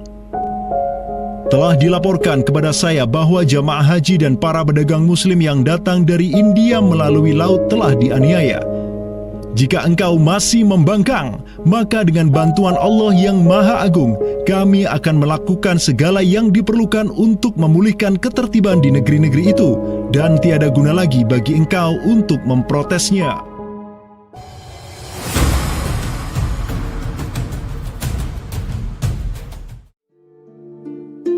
Penjaga kedaulatan Islam di Sumatera yang harum selama ratusan tahun, Samudra Pasai, kini sudah sirna di bawah kungkungan Portugis. Namun, harapan kemenangan itu masih ada. Karena tak lama setelah itu muncul kekuatan baru yang terbit di ujung utara Sumatera, Kesultanan Aceh. Kita mengetahui bahwa Sultan Aceh yang pertama adalah Sultan Ali Mughayat Shah. Ya, beliau wafat tahun 1530. Dan ini merupakan masa yang bersamaan dengan Sultan Sulaiman Al-Qanuni dari Khilafah Utsmaniyah. Prestasi Sultan Ali Mughayat Shah telah dicatat dengan tinta emas sejarah. Kegemilangan Sultan Aceh pertama itulah yang direkam oleh salah seorang ulama besar dunia Islam, Syekh Ahmad Zainuddin Asy-Syafi'i Al-Malibari, yang merupakan murid dari ulama tersohor Ibnu Hajar Al-Haytami. Dalam kitabnya Tuhfatul Mujahidin fi Ba'di Akhbaril Burtukaliyin, Syekh Zainuddin Asy-Syafi'i menulis, dan mereka, orang-orang Portugis, semoga Allah mengalahkan mereka, mendatangkan berbagai barang dari negeri-negeri yang jauh. Mereka menjadi ramai dan bertambah banyak di kawasan. Para penguasa berbagai pelabuhan menuruti kehendak mereka sehingga mereka sepenuhnya menguasai pelabuhan-pelabuhan tersebut. Pelayaran hanya dapat dilakukan dengan jaminan keamanan dari mereka. Perdagangan dan kapal-kapal mereka bertambah banyak, dan sebaliknya, perdagangan muslimin di luar kapal-kapal dan benteng-benteng yang mereka bangun makin merosot. tiada seorang pun yang dapat merebut kota-kota pelabuhan itu selain Sultan yang mujahid, Ali Al-Asyi. Semoga Allah menerangkan kuburnya. Karena Sultan Ali Al-Asyi lah yang telah membuka Sumatera dan menjadikannya Darul Islam. Semoga Allah membalas kebaikannya untuk kaum muslim dengan sebaik-baik balasan. Kalau kita perhatikan makam Sultan Ali Mugoyatsyah, di situ ada kalimat menarik yang terpampang di inskripsi makamnya. Al-Ghazi fil barri wal bahri yansuruhullah. Ya. Bahwasanya Sultan Ali Mugoyatsyah itu juga dikenal sebagai Al-Ghazi, ya, petarung fil barri wal bahri, di darat dan di laut, yansuruhullah, semoga Allah menolong dia, begitu. Nah, kalau kita telisik gelar ini, ya, Al-Ghazi fil barri wal bahri yansuruhullah, gelar Al-Ghazi itu merupakan sesuatu yang biasa digunakan oleh sultan-sultan Utsmaniyah. Inilah sang pemimpin para ghazi dari Aceh, Sultan Ali Mughayat-Syah. Ialah yang menyatukan berbagai pemimpin lokal di Nanggro dan menjadikannya sebagai satu kekuatan tempur yang dipenuhi keimanan dan ketakwaan kepada Allah. Sebenarnya yang bergelora di masyarakat Aceh ini itu jihad fisabilillah, ya, atas nama Islam.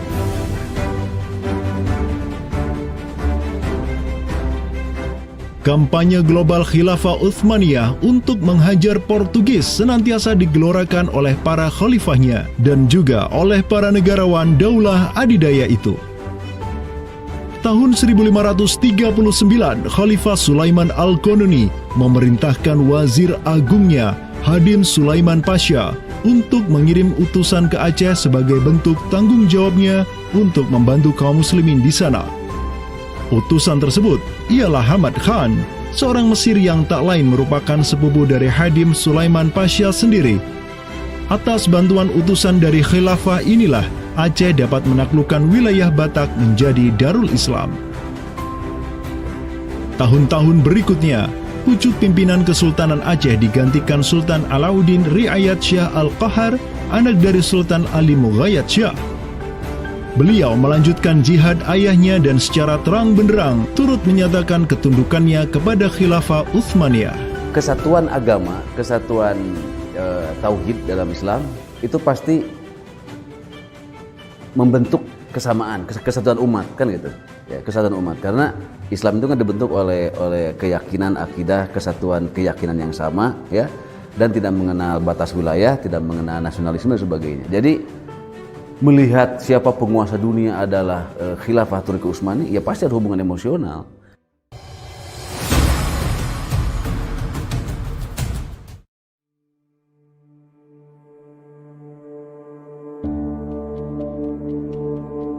Pada tahun 1566, Sultan Alauddin Riayat Syah Al-Qahar mengirim surat ke Istanbul. Dan pada baris ke-69 sampai ke-71, Sultan Aceh ini menyatakan baiatnya kepada Khalifah Sulaiman Al-Qanuni. Dengan bersungguh-sungguh, kami meminta agar Padishah atau Khalifah tidak lagi memandang saya, hambanya di tanah Aceh ini, sebagai penguasa yang independen, melainkan sudi menerima saya sebagai hambanya yang miskin dan rendah, yang dapat berkuasa berkat kemurahan hati Sang Padishah, Sang Pelindung dunia, naungan Allah di muka bumi, dengan jalan yang tiada berbeda dari gubernur Mesir, Yaman, atau para bey di Jeddah dan Aden. Sultan Selim II tatkala mendengar, ya, membaca surat dari Aceh ini, di mana surat Aceh ini itu selain memberikan baiat, dia itu juga meminta pertolongan kepada Khalifah Amirul Mukminin sebagai pelindung dunia Islam global agar mengirim sejumlah persenjataan, ya, kapal perang, ahli-ahli militer, ya, kemana? Ke Aceh untuk menghadapi Portugis yang saat itu sedang menguasai Selat Malaka. Begitu. Nah, akhirnya apa? Bahkan Sultan Selim II itu menyebutkan, ya, Aceh itu sebagai wilayah Aceh, ya, wilayah itu asal katanya dari bahasa Arab, wilayah. Wilayah itu kalau dalam istilah tata negara Islam ya merupakan provinsi gitu. Jadi di sini ya Sultan Selim kedua Khalifah Utsmani ini menyebut Aceh itu sebagai provinsi, wilayah Aceh, atau dalam arsip yang lain disebut Wilayatul Hind ya. Kemudian kalau dari segi kerjasama militer ya, itu dengan ditandai dengan pengiriman artileri perang yang cukup luar biasa, yang bahkan sampai yang namanya meriam-meriam monster dalam meriam penghancur, dan kemudian tim ahli pembuat meriam yang dikirimkan dari Turki ke Aceh Darussalam. Tapi ya qadarullah ternyata saat itu terjadi pemberontakan di daerah Yaman ya. Pasukan-pasukan yang seyogyanya dikirim ke Aceh itu dialihkan ke Yaman ya. Walaupun dialihkan ke Yaman untuk memadamkan pemberontakan di sana, tapi tatkala pemberontakan itu selesai, apakah misi ke Aceh itu tetap berlanjut? Lanjut ya. Tetap berlanjut. Nah, akhirnya sejarah mencatat bahwasanya ada 2 kapal galeon ya, 2 kapal perang besar yang dimana isinya merupakan perwira-perwira ahli militer dari Utsmaniyah dikirim ke Sultan Alauddin Riayat Shah Al-Qahar ya. Nah, dan ini ya menurut Profesor Amirul Hadi ya jumlahnya 400 ya. Janissaries, tentara elit Utsmaniyah, dikirim ke Aceh.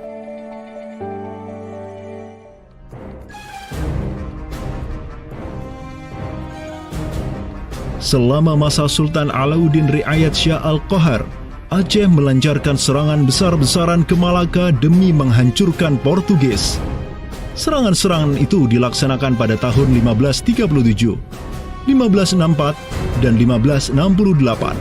Pada serangan yang ketiga di tahun 1568, armada raksasa berkekuatan 15.000 Ghazi Aceh, 400 Janissaries dari Khilafah Utsmaniyah, dan 200 meriam monster karya para ahli senjata Utsmaniyah berangkat ke Malaka yang dikomando langsung oleh Sultan Alauddin Riayat Shah Al-Qahar. Portugis yang bercokol di Malaka benar-benar kewalahan dan hancur berantakan ketika diserang bertubi-tubi oleh pasukan Aceh.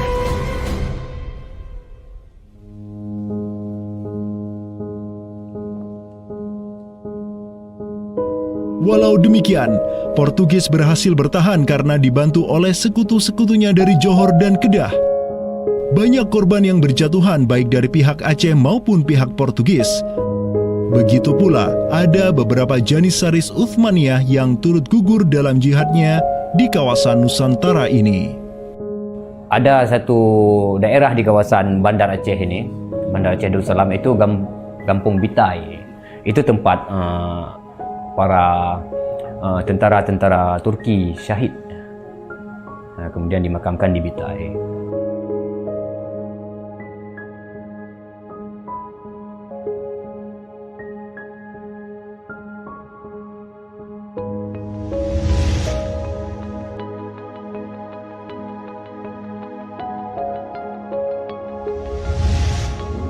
Mungkin kita melihat juga dari segi numismatik atau mata uangnya, banyak sekali dirham-dirham Turki Utsmani kita temukan di sini.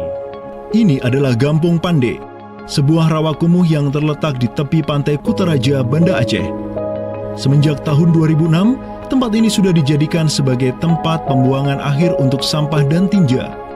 Kemudian sempat pula ingin dibangun di atasnya instalasi pengolahan air limbah atau IPAL oleh Pemda setempat. Namun siapa sangka, di tempat yang nasibnya begitu menyedihkan hari ini, di tahun 2013 lalu, telah ditemukan tidak kurang dari 6.000 keping dinar dan dirham yang dicetak oleh Khilafah Utsmaniyah dan Kesultanan Aceh. Dari Sultan Sulaiman Al-Qanuni kita temukan di sini.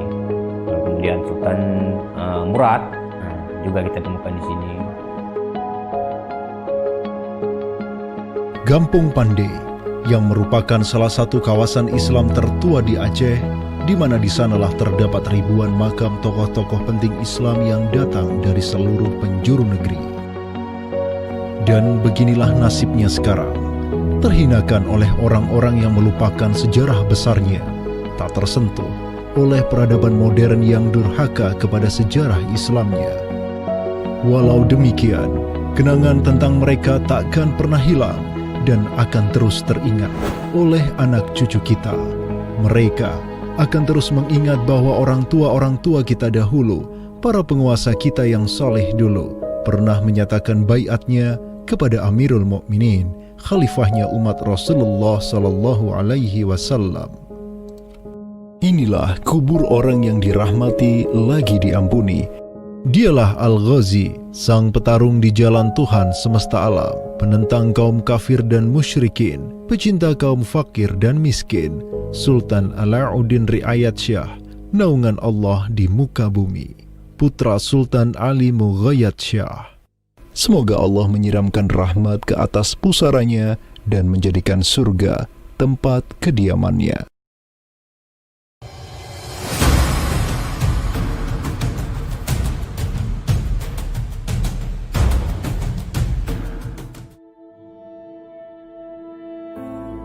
Seiring angin Katulistiwa yang terus merayu, gelora Islam juga terus melaju dari Aceh, Jawa, dan terus menyusur ke arah timur sampai ke Jaziratul Muluk, Kepulauan Raja-Raja.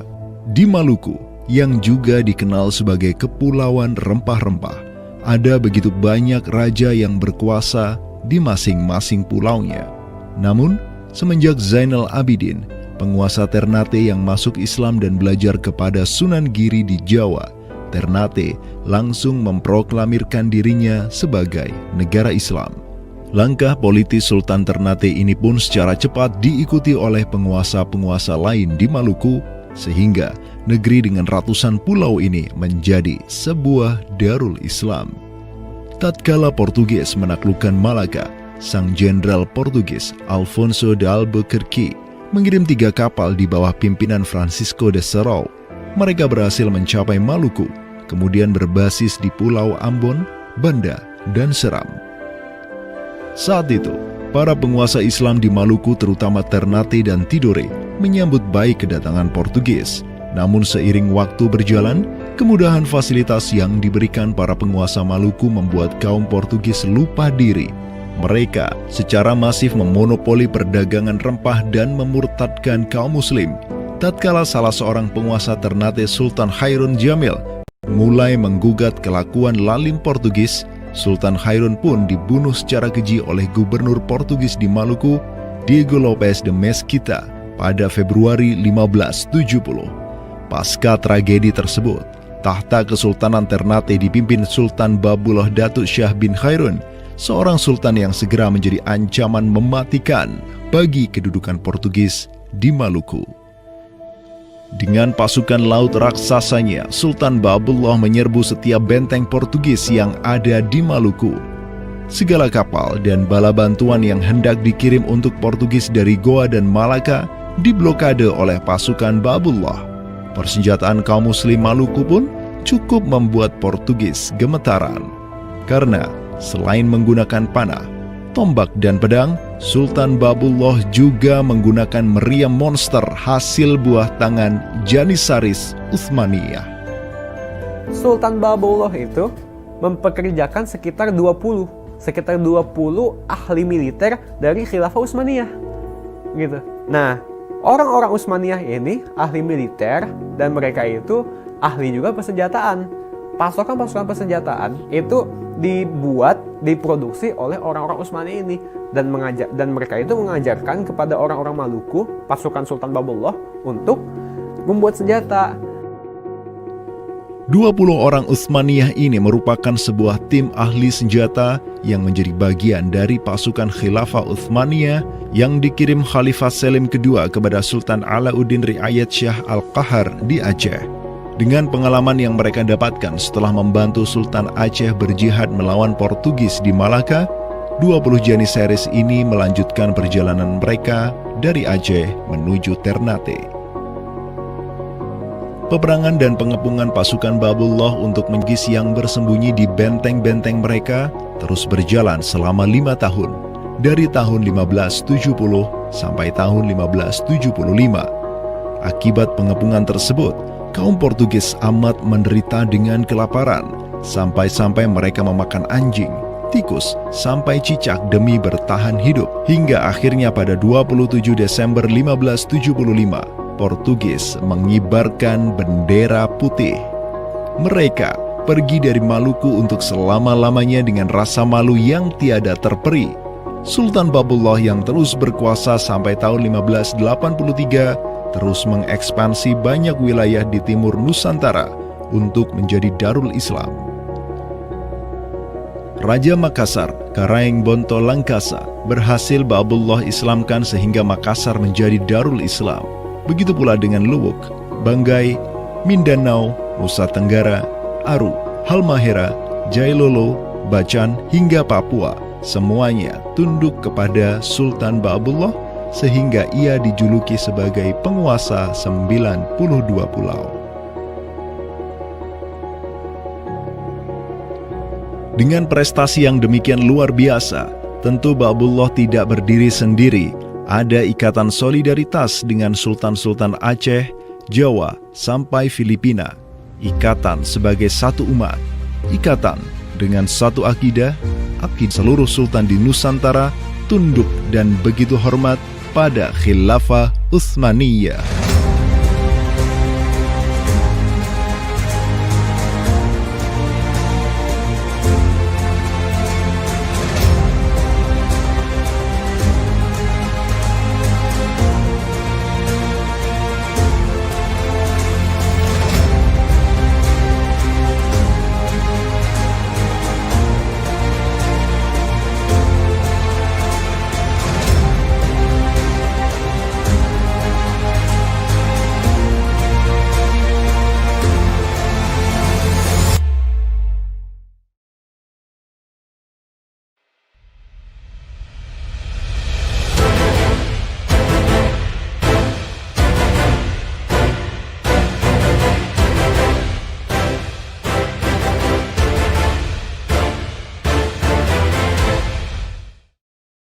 Budiman dimanapun berada, alhamdulillah kita telah menyaksikan.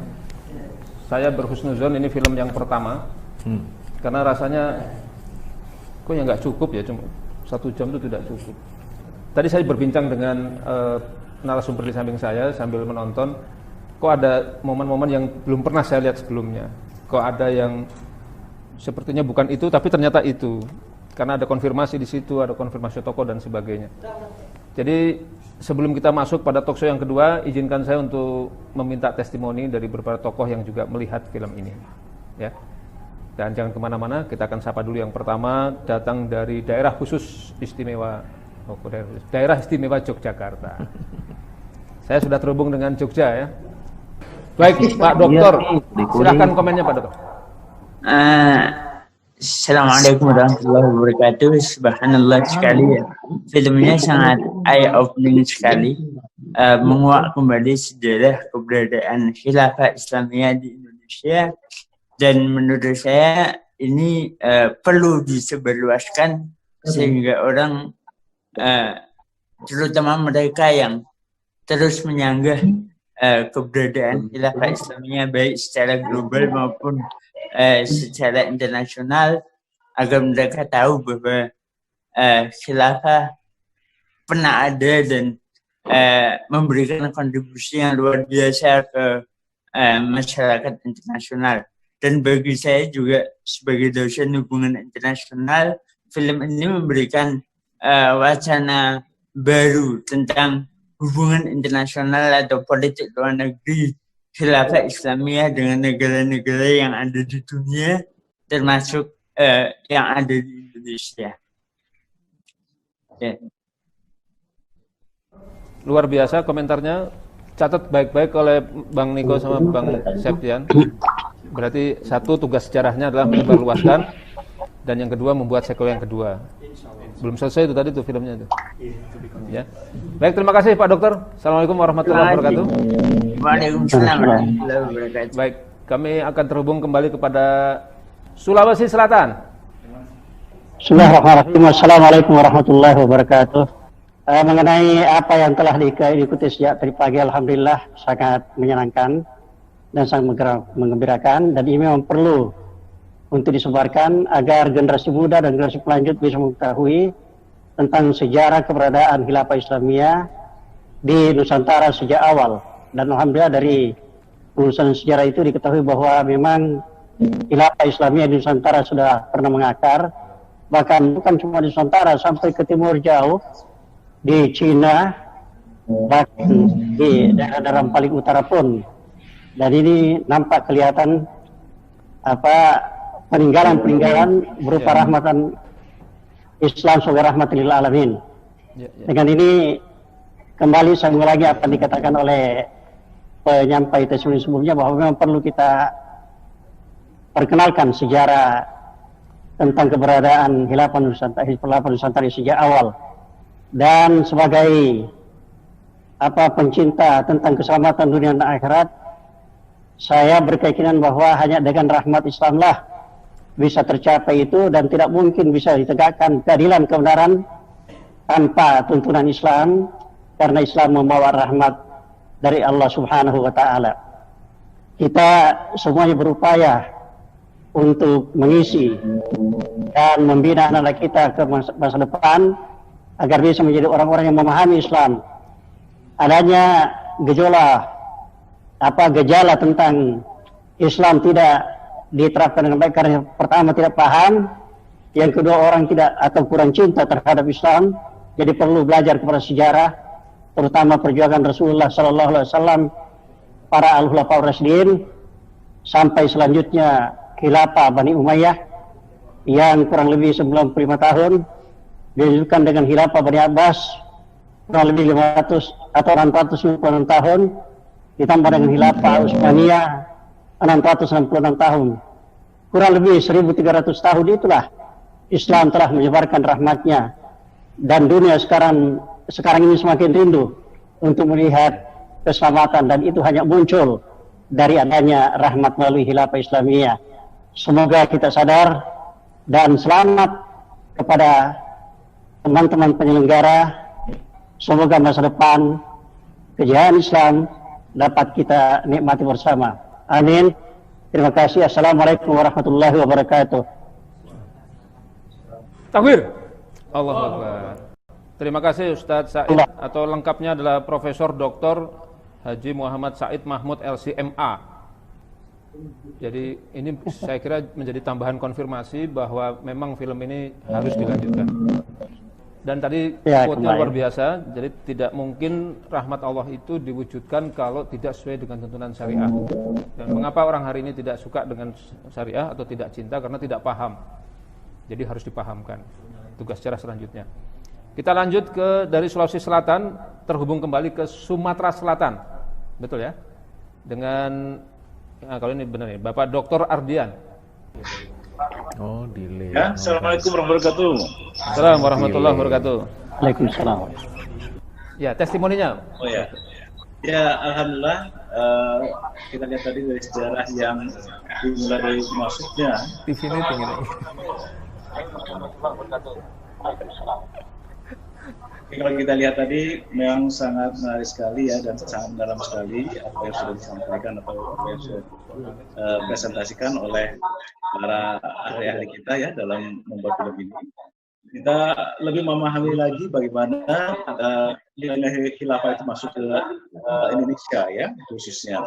Dan ini tentunya akan memperjelas lagi sejarah-sejarahnya selama ini sudah dipelajari oleh masyarakat Indonesia, terutama yang di sekolah-sekolah mulai dari SMP, SMA, ya dan seterusnya.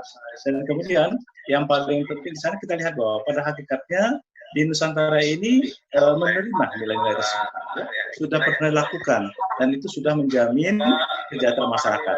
Ya. Namun dengan berbagai macam dinamika sejarah yang ada, tentunya hal ini sampai sekarang ini berubah. Nah, hal ini menunjukkan bahwa pada hakikatnya kita pernah menerima nilai-nilai tersebut dan kita lakukan pada kehidupan kita. Oleh karenanya ke depan ini menjadikan suatu cermin bagi diri kita ya, karena bagaimana sejarah itu adalah masa lalu yang merupakan suatu titik awal dari kehidupan kita ke masa depan, maka ini merupakan suatu masukan yang baik sekali bagaimana sebaiknya kita dalam keadaan sekarang ini mendapatkan ataupun mengambil hikmah-hikmah dari nilai tersebut dalam menegakkan tatanan bernegara dengan baik. Nah, itu yang paling penting. Kemudian yang kedua adalah pada hakikatnya dengan adanya sejarah mengatakan bahwa masyarakat Indonesia bisa menerima nilai-nilai khilafah tersebut, itu menunjukkan bahwa pada hakikatnya Islam itu bisa diterima di negara ini. Jadi Islam itu merupakan satu pedoman hidup yang mau tidak mau, suka tidak suka, sampai munculnya sejarah kemerdekaan kita, bahwa Islam itu betul-betul sudah memberikan suatu hikmah yang besar bagi kemajuan bangsa kita sampai saat ini, ya, sampai kemerdekaan kita yang 75 ini. Oleh karena itu di sini berarti bahwa hakikatnya marilah kita bangun kembali nilai-nilai itu dengan baik, dengan kearifan dan hikmah yang dalam, ya, sehingga ketika kita menghidupkan kembali nilai tersebut menjadikan suatu nilai yang harmonis dengan tatanan yang telah kita sepakati sekarang. Dan sebaliknya juga pada integritas yang terganggu dikarenakan nilai-nilai yang mungkin pandangan sejarahnya kurang begitu mendalam, sekarang kita melihat sejarah itu dengan baik, ya. Nah, dengan adanya film dokumenter ini, kita akan tahu bahwa pada hakikatnya kita ini seharusnya melanjutkan nilai yang baik tersebut, bukan justru meninggalkan nilai-nilai terbaik tersebut. Karena ini kita harapkan ke depan bahwa generasi ke depan ini berpikirlah lebih maju. Janganlah kita selalu mengulang dari nol sejarah ini. Kita selalu menyempurnakan, karena bagaimanapun juga tujuan hidup kita adalah menyempurnakan apa yang sudah kita lakukan ini, ya, untuk mencapai kehidupan sempurna sebagaimana yang sudah di pedomannya ataupun diatur di dalam Al-Quran.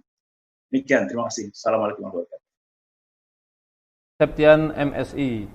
Kalau tadi Pak Profesor dari Sulawesi Selatan adalah tokoh pendidikan, ini juga tokoh pendidikan. Jadi memang seperti yang saya sampaikan tadi di depan, bahwa saya pribadi seperti menangkap puzzle-puzzle yang hilang.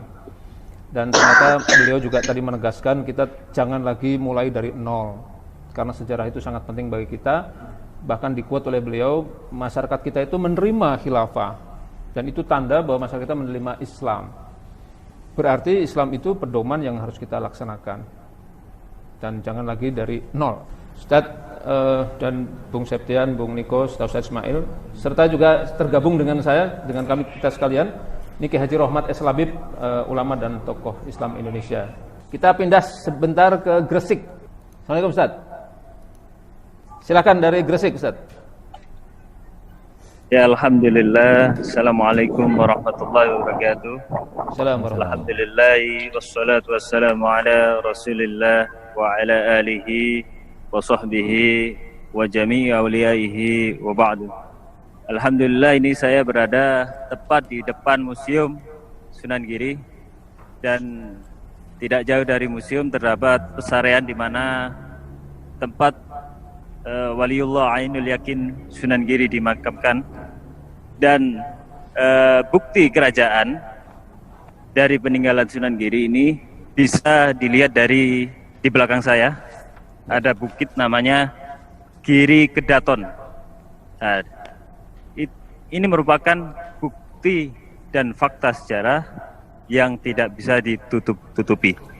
Dan saya mengapresiasi sekali tentang pembuatan film Jejak Khilafah ini, karena mampu mengungkapkan fakta sejarah bahwasanya kerajaan-kerajaan kesultanan di Nusantara ini masih mempunyai hubungan dengan kekhilafan Turki Utsmani, sehingga dakwah yang dilakukan oleh khilafah ini dapat mudah diterima di kalangan pembesar-pembesar negeri ini pada zaman dahulu.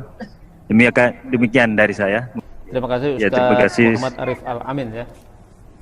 Assalamualaikum warahmatullahi wabarakatuh. Beliau berada di tepat situs sejarah kalau boleh dibilang begitu, dan sekali lagi menunjukkan bahwa buktinya memang ada. Saya pindah lagi ke studio. Saya kembali kepada Ustadz Ismail. Ustadz Ismail, tadi sudah dinyatakan bahwa kesimpulan pertama memang bukti itu nyata, ada, dan terkonfirmasi dengan benda, dengan pernyataan, dan bahkan testimoni juga ada di tempat itu. Nah, saya ingin bertanya kepada Ustadz, bagaimana kita membaca semua itu dalam kerangka ajaran Islam? Jadi dari apa yang kita lihat di film tadi itu, maka menjadi jelas bahwa khilafah itu dia ada secara ajaran ya. Secara ajaran. Dia ada bagian dari ajaran Islam. Kemudian secara historis dia pernah diterapkan. Bahkan area pengaruhnya itu sampai juga ke wilayah Nusantara. Ya.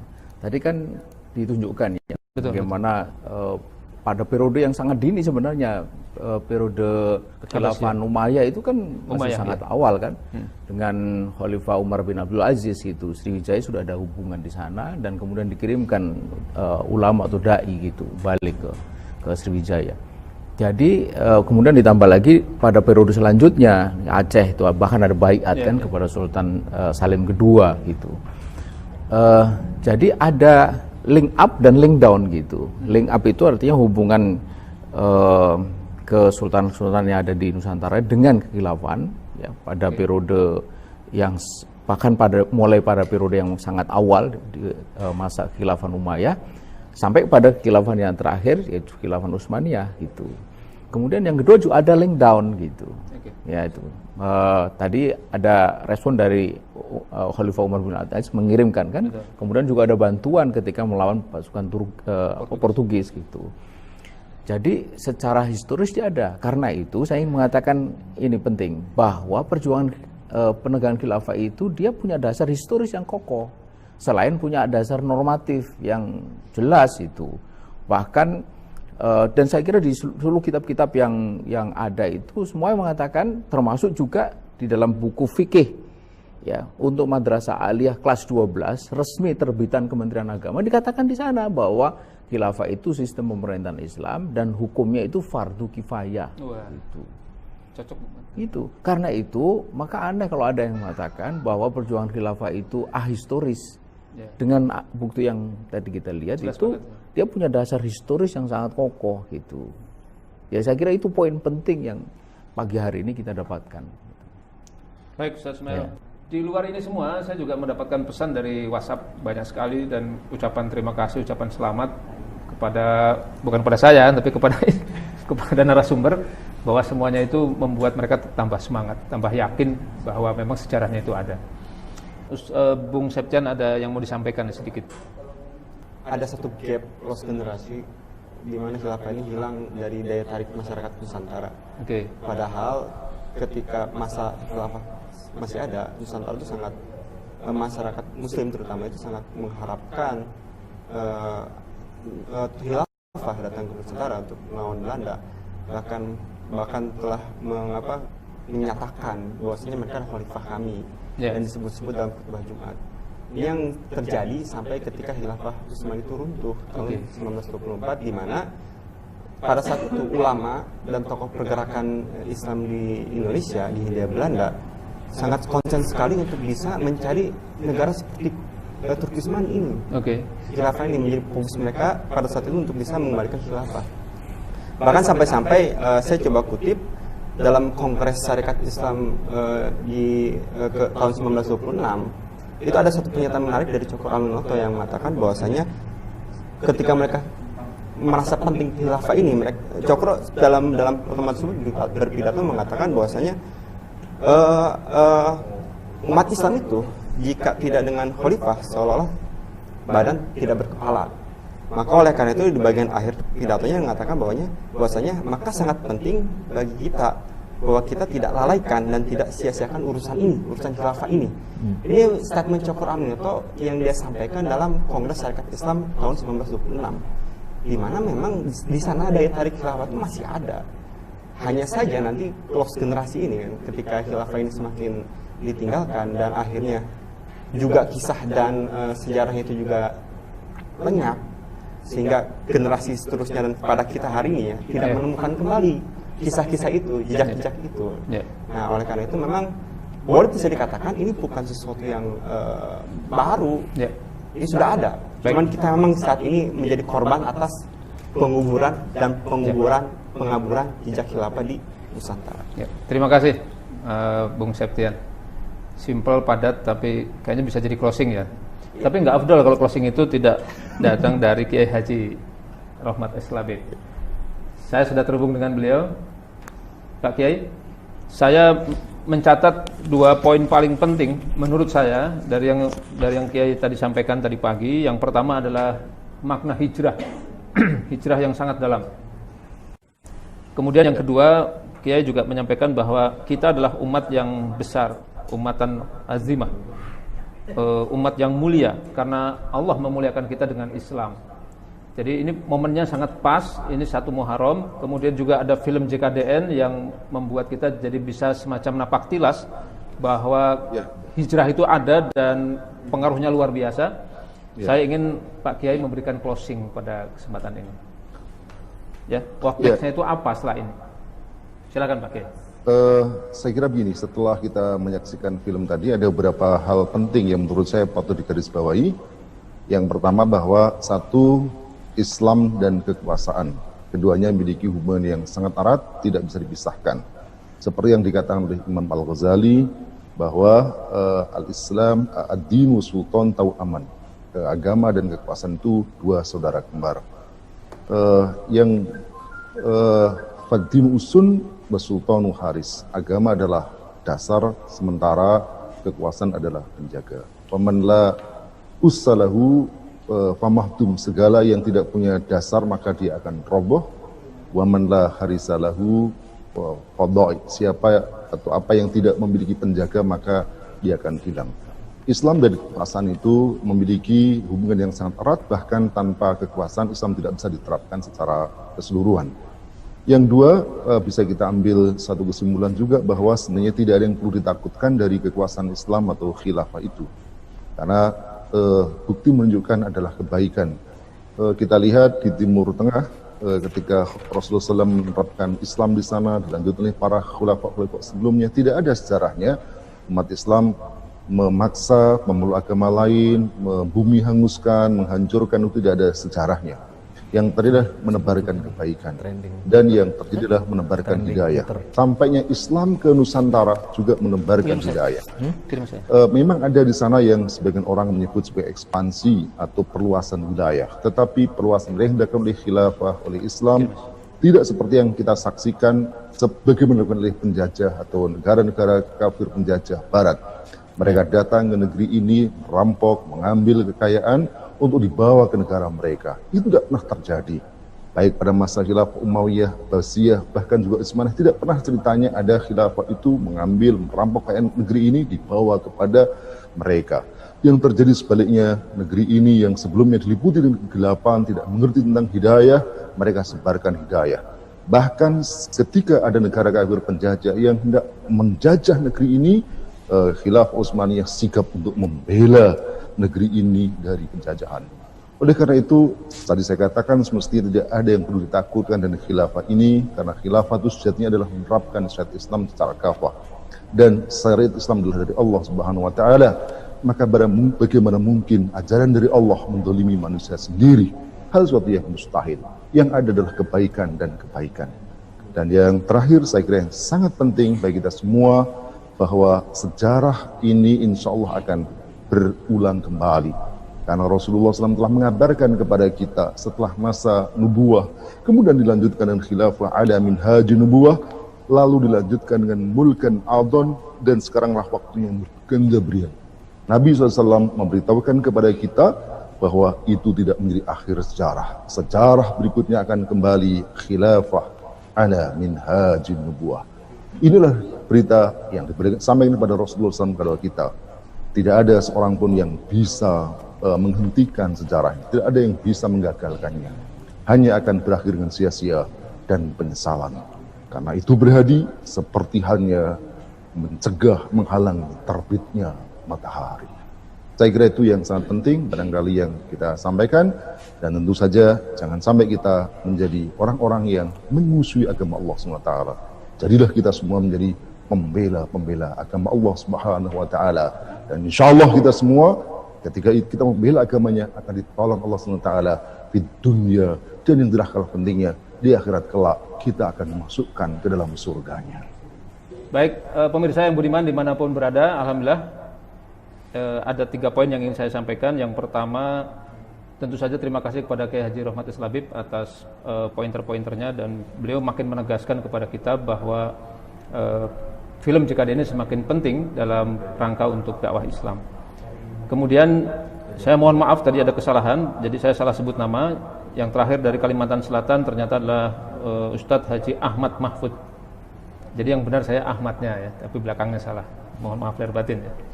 Kemudian yang kedua, nah ini ada kabar juga dari panitia bahwa acara hari ini menduduki trending topik 4 ya, 4 apa 5 ini? 1, 2, 3 5 5 1, 2, 3, 5 Jejak Khilafah di Nusantara, Dakwah Syariah Khilafah, Sejarah Islam Indonesia, dan Nobar Film Khilafah.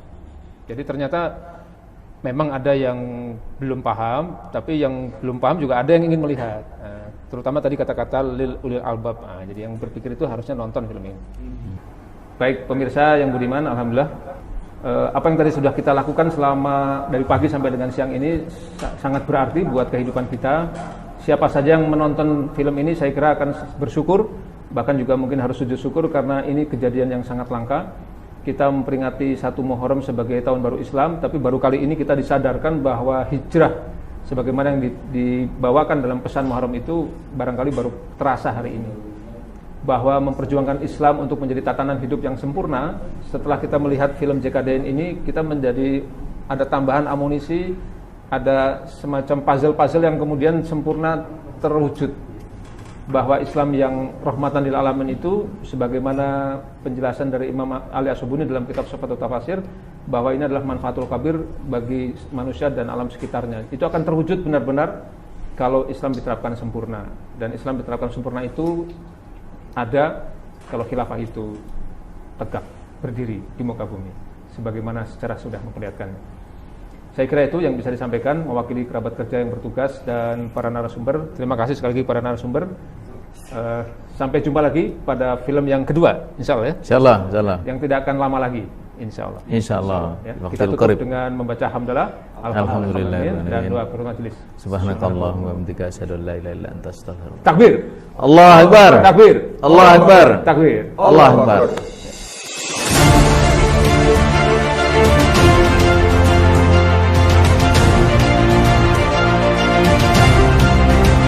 Terima kasih telah menyaksikan film Jejak Khilafah di Nusantara.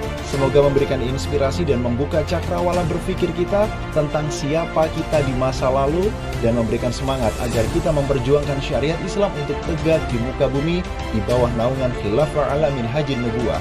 Bawang merah beli di pasar pagi, Daulah Khilafah tiba tak lama lagi. Assalamualaikum warahmatullahi wabarakatuh.